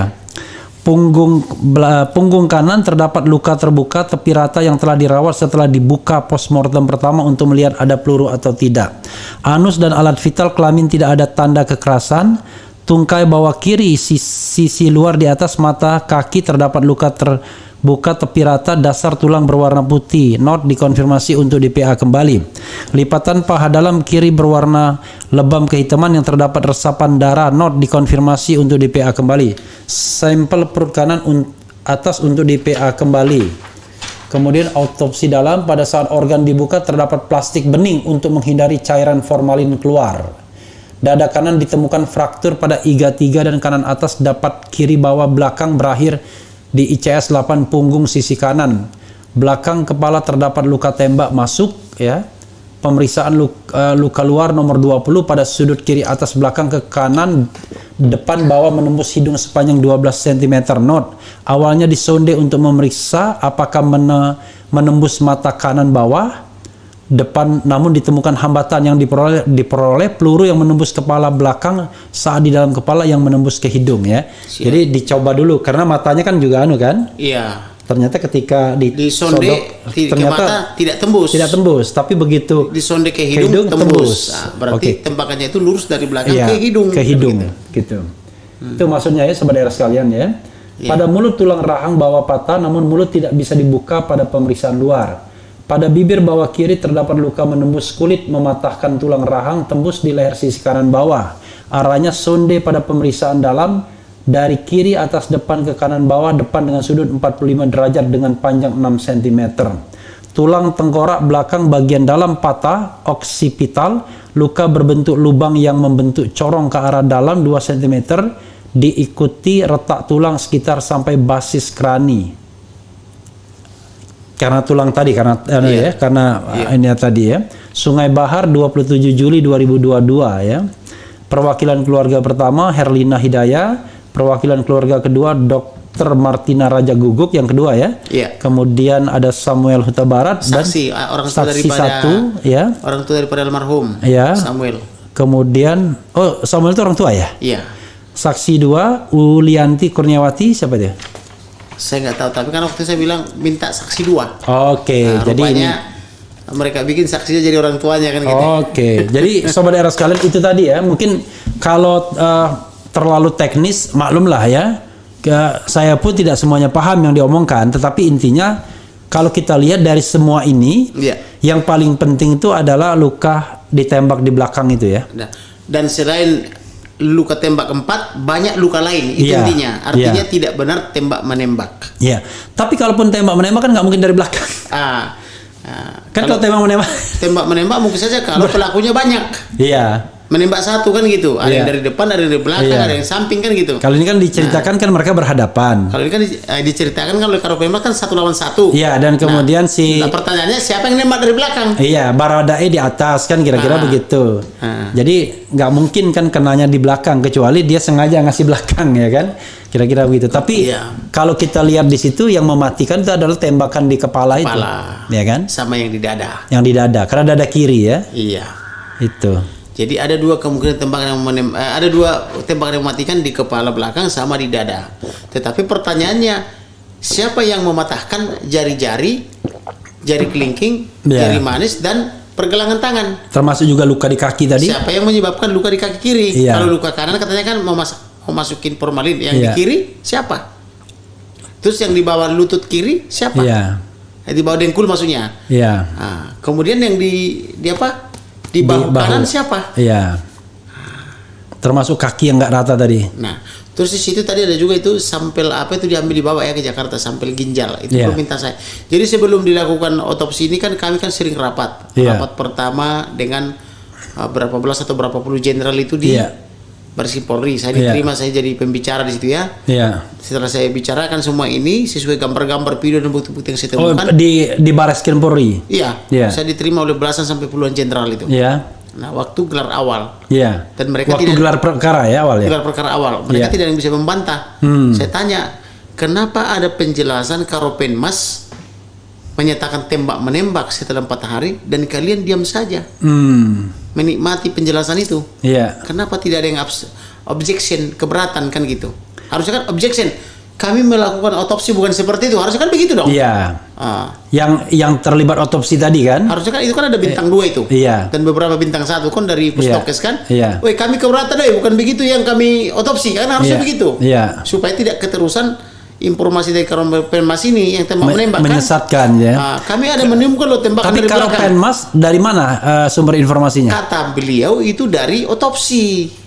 Ya, maksudnya otopsi itu dikasihkan jadi langsung. almarhum ini menurut Karopenmas Polri Ya. meninggal karena tembak menembak berdasarkan hasil otopsi. Ya. Itu yang saya keberatan. Ya, otopsi hasilnya diberikan langsung ke dia. Ya harusnya begitu karena dia berani mereserver kepada otopsi Iya. yang pertama. Nah, saya kan punya analisa walaupun saya dikatakan tidak expert di bidang kesehatan, saya ini pembela daripada ratusan rumah sakit dan klinik. Iya, Saya iya. pembela dokter ribuan, nakes dan dokter, mulai dari dokter biasa sampai profesor doktor kan gitu. Iya. Guru besar kan gitu ya. Iya. Nah, maka saya memahami secara umum kalau tembakannya dari belakang sedangkan dia tembak menembak, apa logis? Itu namanya mempetak umpet kalau saling membelakangi kan gitu. Ya, ya lagian juga begini, sobat era sekalian. Ada hal yang memang butuh yang namanya scientific crime investigation ya, seperti Betul, itu dikatakan. harus ilmiah penjelasannya. Ya, tapi ada hal yang ya orang awam pun ya bisa. Iya. Kalau lihat misalnya luka tembak di kepala belakang ya nggak perlu pakai disonde tembus. Disonde tembus itu anak SD pun udah tahu kan gitu. Iya, itu pasti ada yang nusuknya ya kan. Nah, yang nusuknya itu ya kalau nggak peluru senjata tajam kira-kira begitu. Betul. Kan gitu. Kalau senjata tajam lebih dekat lagi jaraknya. Siap. Sebelum abang keluar ya, selesai dan meninggalkan hal-hal yang barangkali lupa disampaikan, kira-kira apa yang mau disampaikan lagi? Yang Silakan. mau saya sampaikan, ini kan laporan pembunuhan terencana. Iya. Kenapa saya katakan pembunuhan terencana? Karena jauh hari sebelum pembunuhan itu atau seminggu sebelum pembunuhan, almarhum ini sudah menangis, mengadu, mencurahkan isi hatinya kepada kekasihnya. Oke. Meminta maaf atas segala dosa dan pelanggarannya kepada kekasihnya. Kemudian meminta kekasihnya mencari pria lain untuk sebagai pengganti dia, karena dia tidak mungkin lagi mengawini kekasihnya ini karena dia akan berangkat sesuai dengan ancaman pembunuhan itu. Hanya saja kekasih ini tidak begitu percaya. Dia bertanya, yang sakitnya kau bang? Kemudian diminta berdoa. Kemudian apapun masalah yang kau hadapi. Yang kau sakit bang, apa kau sakit ya? Perkataan istrinya, yang kan bahasa Sumatera kan iya, gitu. iya. Yang sakitnya kau bang? Iya. Apakah kamu sakit kan Iya, gitu kalau bahasa iya. apa namanya itu SPOK-nya kan gitu. Nah, kemudian bukan istrinya tapi ininya apa kekasihnya. Tunangannya udah Iya, berapa tahun mereka pacaran. Nah, iya. kemudian dia minta supaya dia mencari pria lain untuk dinikahi. Kalau saya tidak mungkin lagi menikahi kamu. Ini kan kata-kata terakhir menjelang sakratul maut itu. Iya. Nah, tapi respon dari si pacar ini berdoa. Iya. Minta pertolongan pada Tuhan. Apapun masalah yang kau hadapi, kalau berdoa nanti akan ada solusinya. Iya. Malah dibikin di kata-kata di bawahnya itu, semangat bang, jangan kasih kendor, katanya kan gitu. Iya. Nah, kalau saya jadi kekasihnya atau ini, harusnya diberitahu kepada orang tua dan atau kepada orang yang punya power. Iya. Katakanlah karena ini mungkin adalah polisi, Iya. ya minta tolong misalnya Kopassus atau marinir untuk menjemput ke sana kan, Iya. kirim ke Eropa atau ke Amerika atau ke negara luar kan gitu. Iya. Kalau memang ancaman itu sangat dahsyat kan begitu. Nah, kemudian di situ dia sampai menangis. Karena dia menangis, mengadu, mencurahkan isi hatinya, maka kekasihnya itu pun menangis juga, sama-sama menangis dan di screenshot. Dan itu Di dalam video call itu yang pada tanggal berapa itu? Minggu ketiga di bulan Juni. Yang 21 Juni itu ya? Iya. Kira-kira. Kemudian antara 21 dan 29 karena kan berlanjut ini. Oke. Kemudian ketika dia menangis, dia mengadu kasihnya itu Kalau ada 29 minggu keempat. Ada 3 Iya.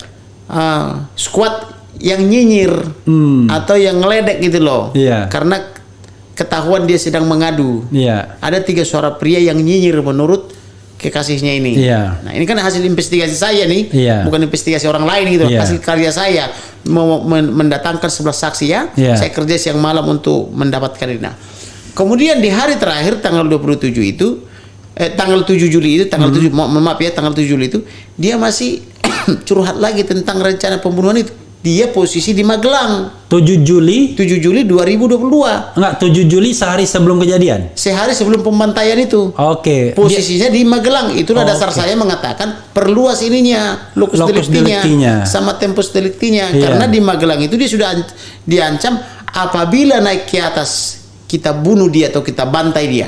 Nah, yang menjadi teka-teki itu apa itu apabila naik ke atas Iya, ini? informasi apa sebenarnya? Informasi apa? Yang apakah mereka naik dari lantai 1 ke lantai 2 kah? Iya. Atau ada informasi kah yang naik dari bawah ke atas? Atau dari ya katakanlah kalau yang sekarang ini pangkatnya segini ke pangkat yang lebih tinggi lagi kan begitu. Itulah yang menjadi teka-teki. Itu yang Iya. saya minta kepada Pak Jenderal itu, tolong segera ini Pak Jenderal siapa? yang memimpin penyidikan ke Jambi. Oke. Saya Iya. minta itu. Nah, kemudian saking dahsyatnya informasi itu, mereka langsung melakukan upaya penyitaan, tapi saya tidak mau, harus ada ketetapan pengadilan supaya Iya. nggak main-main. Iya. Nah, mereka berjanji penyitaan sementara dari mereka karena waktu itu masih lidik ya, Iya. masih BAI, berita acara informasi, berita acara interview. Kemudian setelah diperiksa ini 11 orang dan ditambah dengan keterangan daripada kekasih ini, Iya. langsung naik juga sore itu jadi sidik.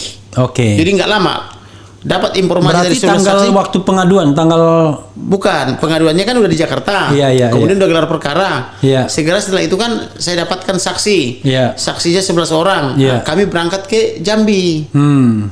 Nah, karena kan saya yang biaya ini kon, Iya. yang biaya perkara, karena ekonomi sangat prihatin kan gitu. Iya. Jadi untuk menghemat ini, kamilah yang berangkat dari Jakarta ke Jambi. Iya. Penyidik juga berangkat, maka Iya. pemeriksaan dilakukan di Polda.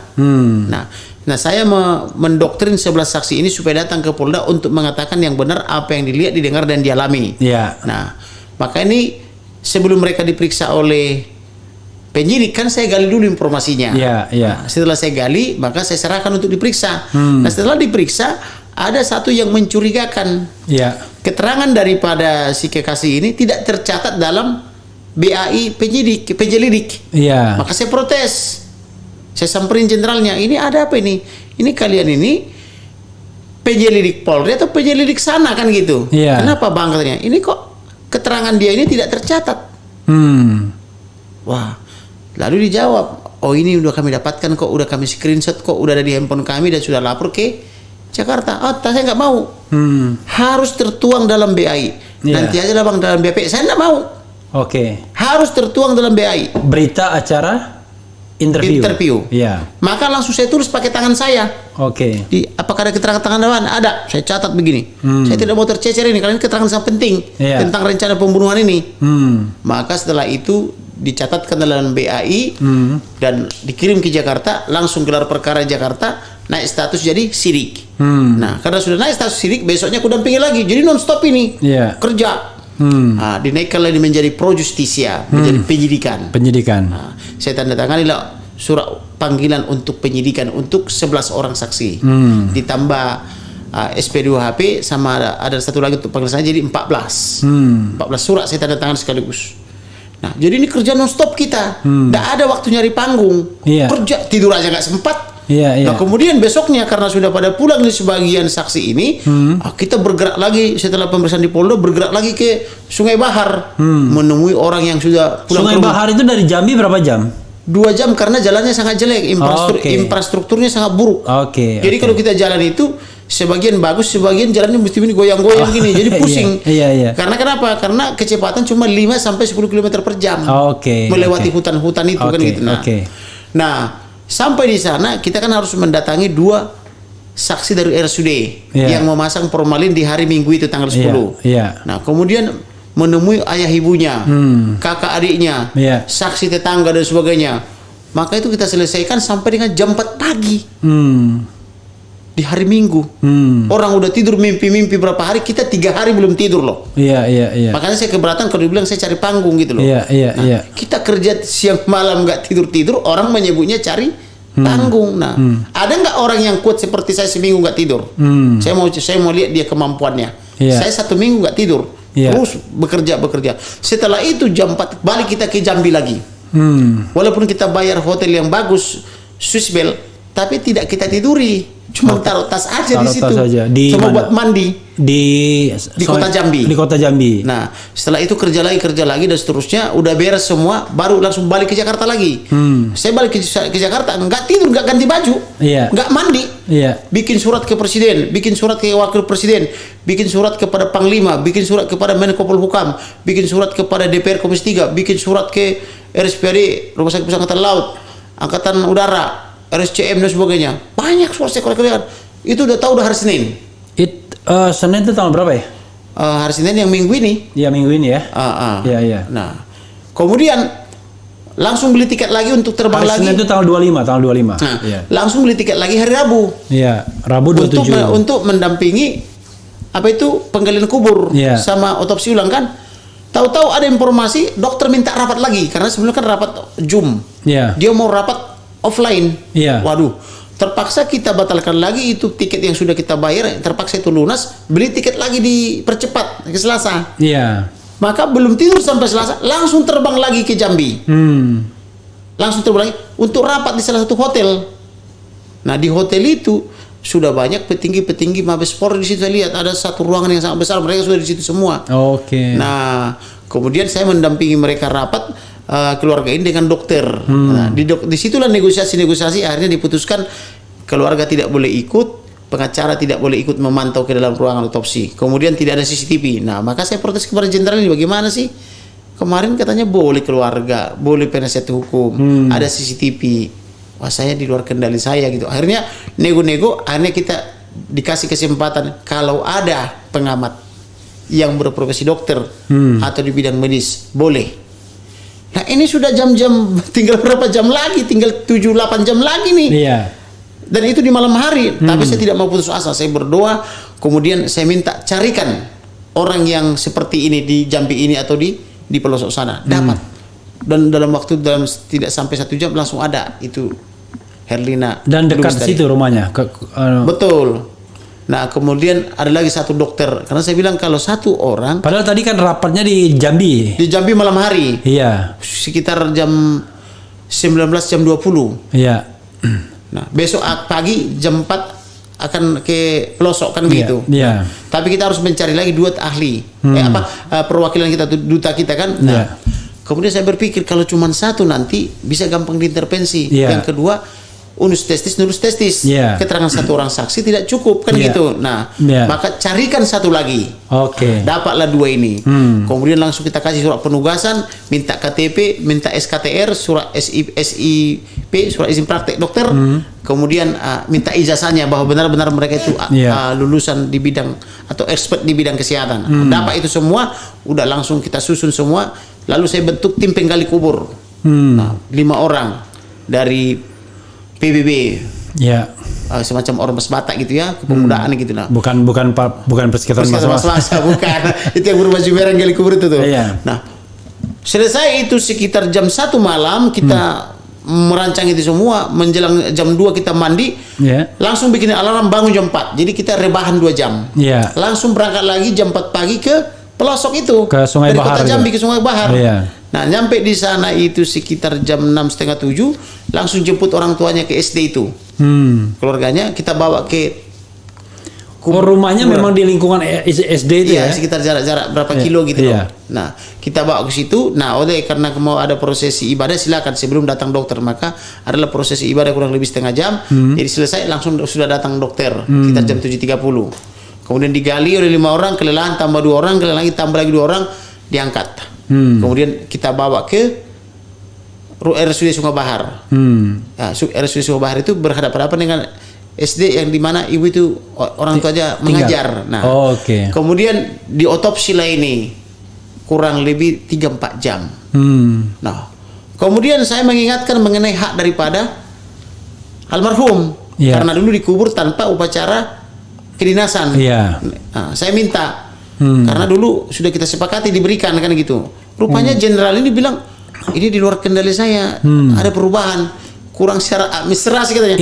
Ini jenderal ini bintang 2. Bintang 1 yang Bintang memimpin 1. penyidikan. Oke. Mana dia? Aku bilang administrasi apa lagi? Kok udah 20 hari administrasimu nggak beres-beres? Aku bilang. Ini di luar kendali saya bang katanya. Kata jenderal ini coba koordinasi kepada Kapolres. Iya. Nah Kapolres kan KBP. Iya. Kok maka saya koordinasi kepada Kapolres, dia pun tambah bingung. Iya. Lu abang ini gimana sih yang bintang 1 aja? Iya. Ini masa Iya. saya KBP Iya. kan itu. Ya, Iya. mungkin kau ada di pundakmu sinar saya bilang gitu, matahari saya bilang gitu. Iya. Ya udah rapat dulu lah dengan Jakarta dengan siapapun yang berwenang saya bilang. Pokoknya saya minta harus diberikan itu. Saya ingatkan ya, ini anak belum pernah diputus bersalah. Soal ada laporan di sana, belum tentu itu benar. Iya. Kita pakai ajas praduga tidak bersalah. Kalau laporan tidak benar, itu fitnah. Iya. Kapan lagi kau berikan penghormatan itu? Maka berikan sekarang. Karena belum ada sampai detik ini putusan yang menyatakan almarhum Joshua ini bersalah Iya. melakukan perbuatan tercela. Maka karena kuliah negonya agak alot, langsung saya live kan di 2 TV, Metro TV dan Iya. CNN. Iya. Langsung saya bikin di media sosial, minta dukungan masyarakat. Saya minta kepada Presiden, kepada DPR, kepada Wakil Presiden, kepada Panglima, kepada Kapolri, kepada Menko Polhukam. Maka segera setelah itu kuliah latihan-latihan mereka baris berbaris rumah sakit. Oh. Ini dikabulkan di pikir saya, walaupun belum ada informasi. Iya. Tapi begitu kuliah mereka latihan berbaris, oh ini dikabulkan ini. Tapi saya diam-diam aja, Iya. nggak protes lagi kan gitu. Nggak lama setelah mereka itu selesai latihan, dibisikkan ke saya, Bang permohonannya dikabulkan gitu. Puji Tuhan. Maka saya sampaikan Yang mengabulkan siapa? yang informasi saya terima dari Kapolres, tapi dikabulkan dari Jakarta. Oke, Jakarta nggak tahu siapa ya? Nggak tahu siapa saya. Iya. Maka saya sampaikan kepada ibundanya, dia langsung menangis bersyukur. Dia sangat bangga memeluk bendera merah putih itu. Dia punya anak 4. Dengan dia hanya seorang guru tenaga honorer. Tentulah kita tidak bermaksud merendahkan honorer. Tentu Iya. kita tahu berapa dibayar negara. Iya. Cuma 300.000. Saya tahu saya dulu sebulan. Tapi dia kerja serebutan lagi. Suaminya juga kerja serebutan. 4 anaknya jadi. Yang pertama sarjana pertanian. kerja di karantina. Yang kedua almarhum ini polisi. Iya. Yang ketiga sarjana kesehatan. Yang keempat polisi lagi. Polisi Jadi lagi. dua laki-laki putranya dipersembahkan untuk negara bekerja di institusi polisi. Bukankah ini pahlawan? Dengan kehidupan yang cuma ngontrak-ngontrak di tempat yang sempit di sekolah itu. Ada bangunan sekolah yang kecil, mereka hidup di situ. Tidurnya pun cuma di karpet. Karpetnya itu pun diinjak-injak oleh para jenderal yang dari Jakarta itu. Karena buat mereka itu mungkin nggak terlalu berarti, tapi buat mereka itu kan disitulah mereka makan dan tidur. Disitulah mereka hidup. Gitu loh. Bukankah layak ini mendapatkan penghargaan itu? Maka ketika diberikan, wah saya luar biasa senangnya. Maka langsung saya bikin status terima kasih kepada Presiden, terima kasih kepada Panglima, terima kasih kepada DPR, terima kasih kepada Kapolri, Menko Polhukam dan sebagainya. Karena begitu bahagianya kita, terima kasih kepada rakyat dan netizen yang telah mendukung acara ini, kan begitu. Terima kasih kepada pers, media cetak elektronik, sehingga terwujudlah semua satu persatu perjuangan kita itu. Dan itulah hal yang pertama yang menghibur hati daripada ibunya itu. Sampai dipeluk-peluknya. Jam berapa dimakamkan kembali? Sekitar jam 15.16. 15.16. Kurang lebih jam 3 jam 4 gitu. Dengan peti yang dibungkus merah putih. Dan saya itu udah kelimpungan karena banyaknya media, banyak yang mengajak berfoto juga. Dan malah ketika pemakaman itu malah ada teriakan-teriakan dari massa yang begitu besar, hidup Kamarudin katanya kan gitu. Ini kampanye itu apa ini kan gitu. Semua bersorak-sorak di situ ya. Nah, saya langsung berpikir ini tim medis harus diamankan. Jangan sampai tersentuh pihak ketiga. Maka ketika begitu selesai dikubur, saya langsung berlari, ayo kita cari duta kita. Di mana dia? Ternyata sudah pada pergi. Kita kejar ke rumahnya. Dapat. Saya langsung minta pertanggungjawaban ini. Mana catatan kalian? Kan gitu kan? Inilah catatan. Dan sebelumnya abang udah ngomong. Udah saya minta dicatat. Nah, sebelum berubah catatan itu langsung saya potret. Nah, baru saya minta bikin dalam bentuk laporan. Dan laporan itu besok harus di watermarking harus dilegalisasi notaris. Saya tidak mau watermarking. Kalau bisa akta tapi minimal legalisasi. Nah, inilah legalisasi. Sudah dilaporkan dalam bentuk notaril gitu loh. Itulah. Jadi luar biasa gitu. Maka begitu selesai ini, kemarin saya sore menjelang malam langsung berangkat balik ke Jakarta. Ya, ada pesawat delay sampai di Jakarta udah tengah malam. Kemarin malam ya? Ada lagi itu yang mendesak saya harus rilis lagi di YouTube-nya dengan singkat itu. Jadi dalam keadaan megap-megap kita layani daripada kecewa kan gitu. Itulah kurang lebih begitu, Prof. Luar biasa. Jadi saya berterima kasih banyak juga ya. Abang datang ke sini ya. Dan mudah-mudahan sekali lagi sobat era sekalian, yang kita cari itu adalah kebenaran. Dan satu lagi, kenapa saya pertama kali datang ke sini? Saya lihat perjuangannya Mbak Amel itu. Saya berharap tadi ketemu dia, siapa itu? Anak saya. Tiap hari saya di WhatsApp itu. Anaknya Prof itu ya. Tiap hari saya di WhatsApp. Kapan ke tempat kami katanya? Saya bilang kalau yang lain, kalau TV-TV silakan dengan rekan saya Dr. Nelson, silakan dengan rekan saya Johnson, silakan dengan rekan saya Martin, silakan dengan saya Febri. Saya selalu begitu, Lucinda dan seterusnya. Tapi ini Mbak Amel ini tiap hari dia hubungi saya. Kapan ke tempat kami katanya? Maka saya bilang saya usahakan deh gitu. Jadi inilah meja pertama. Yang saya jumpai. Jadi tidak benar saya mencari. Itu anak saya, Amel itu, dan memang sedang saya didik juga untuk Gigi. Siap. Gigi dia tiap hari dia gitu loh. Jadi saya teringat 30 tahun saya ketika saya melamar pekerja cuma sekali. Tapi follow up-nya berkali-kali gitu loh. Nah, ini Mbak Amel ini kok follow up saya berkali-kali nggak bosan-bosan gitu loh. Maka inilah panggung atau meja pertama yang saya datangi sejak saya tangani kasus ini. Terima kasih banyak ya. Siap. Saya sampai speechless ya. Karena yang nonton kita nih banyak sekali. Ini ada berapa yang nonton? Jadi yang sedang ya, yang sedang menonton ini 37.000 yang sedang watching now. Tapi kalau sejauh ini yang sudah menonton kita yang come and go ya kan, itu udah 103.000. Luar biasa. Udah lebih dari 103.000 yang nonton kita. Jadi luar biasa. Dan ini akan bertambah terus tentunya. Nah, nanti sobat era sekalian, karena ini live streaming, streaming ini kan kadang-kadang mungkin ada delay sedikit kalau ininya, tapi bagus so far ya ini internetnya. Itu dan itu terima kasih dengan penyedia provider internetnya masih bagus. Jadi nanti kita akan akan kita edit rapikan ya, rapikan dalam pengertian bukan diedit tetapi dirapatkan suaranya dan lain sebagainya, dan kita akan masukkan juga ke Refli Harun podcast ya, Refli Harun podcast besok. Jadi besok sore lah mungkin akan ada butuh. Jadi biar bisa dilihat juga di Refli Harun podcast, karena ini penting sekali sobat era sekalian. Sekali lagi kasus ini sebenarnya mudah pengungkapannya, tapi jadi sulit karena dibikin berbelit-belit. Tetapi ada satu pertanyaan yang ingin saya tanyakan terakhir kepada Abang Kamarudin ya, lawyer. Pertanyaan tentang motivasi dibunuhnya, motif itu yang mesti teka-teki. Iya, dibunuhnya. Apabila naik ke atas akan dibunuh atau dibantai. Iya. Berarti sudah naik ke atas. Oke. Ini barangkali jauh sekali dari pikiran bahwa ini soal relationship apa-apa mungkin ya. Gitu. Sekarang saya tanya kepada Prof. Iya. Kita ini laki-laki. Iya. Kalau kondisi kita terancam dan kita akan menghadapi sakaratul maut, masih adakah keinginan ngesek? Iya. Saya yakin sudah mati. Iya. Makanya ada lagu dari Pasha Ungu, dari siapa itu? Andai ku tahu. Iya. Dara bila tiba waktu. Iya. Kan gitu. Ku akan berdoa. Ya. Atau apalah itu. Pokoknya ada saya suka lagu itu. Andai ku tahu akan tiba ajalku. Ku akan memohon. Tuhan tolong panjangkan umurku. Itu pertama. Terus selanjutnya itu kan akan memohon ampun dia. Iya. Jadi tidak ada lagi keinginan orang yang menghadapi sakaratul maut masih ngesek. Itu nggak ada itu.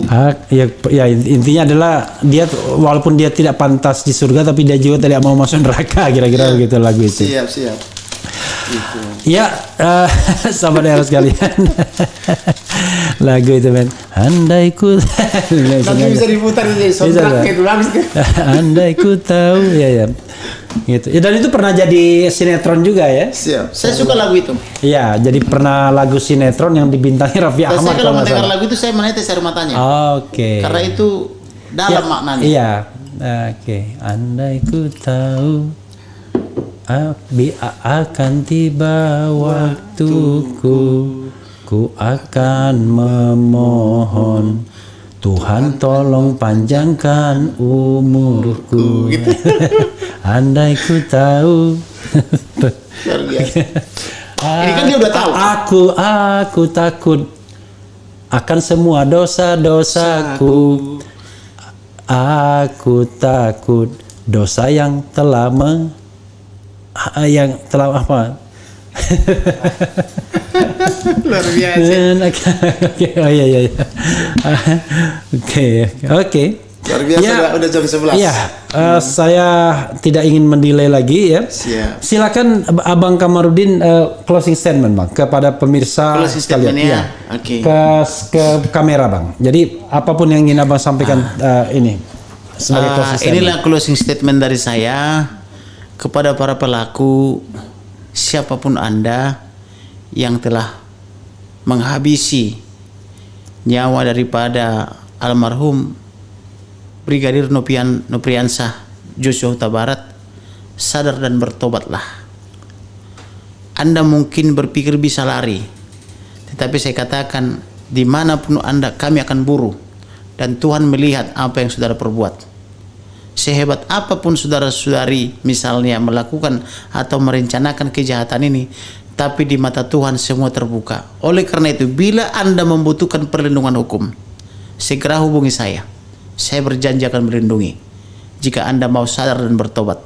Dan kepada semua pemirsa RH ya, saya ucapkan terima kasih, salam kenal, dan Tuhan memberkati. Terima kasih Prof. Ya, sobat era sekalian, kehormatan bagi channel ini ya sudah didatangi oleh pengacara keluarga Brigadir J, yaitu Brigadir Joshua, yaitu Kamarudin Simanjuntak. Setelah sebelumnya kita juga menghadirkan Johnson Panjaitan, tapi ini jauh lebih penting karena setelah otopsi kedua, sehingga ada perkembangan atau informasi yang signifikan yang kita dapatkan malam ini, yaitu dugaan tadi sekaligus dugaan penyebab kematian tadi yang sangat signifikan, tembakan di kepala belakang dan dada kiri, tembus ke hidung dan dada kiri. Dan disonde dia Di sonde dia tembus ke hidung. Itu menunjukkan bahwa memang ada tembakan ke sana. dari belakang. Tapi sekali lagi ini adalah catatan-catatan dari tim yang mewakili pihak penasihat hukum dari keluarga. Proses sedang berlangsung tentu di penyidik ya.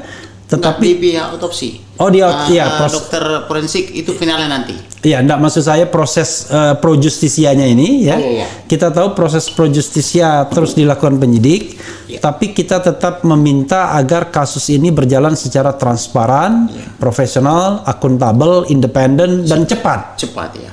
Jadi agar dan kemudian berusaha mengungkapkan hal yang sebenar-benarnya demi keadilan, ya kan? Demi keadilan bagi siapa saja, terutama bagi korban dan keluarganya. Jadi sahabat era sekalian, mudah-mudahan kita kawal terus ini, dan sekali lagi kita cinta Polri, kita cinta penegak hukum, tetapi tentu kita tidak bisa mencintai orang-orang yang sudah menyalahgunakan kekuasaan dan jabatannya. Ya, siapapun dia, ya kan, siapapun dia. Itu saja sahabat era sekalian. Wassalamualaikum warahmatullahi wabarakatuh. Baik. Andai ku tahu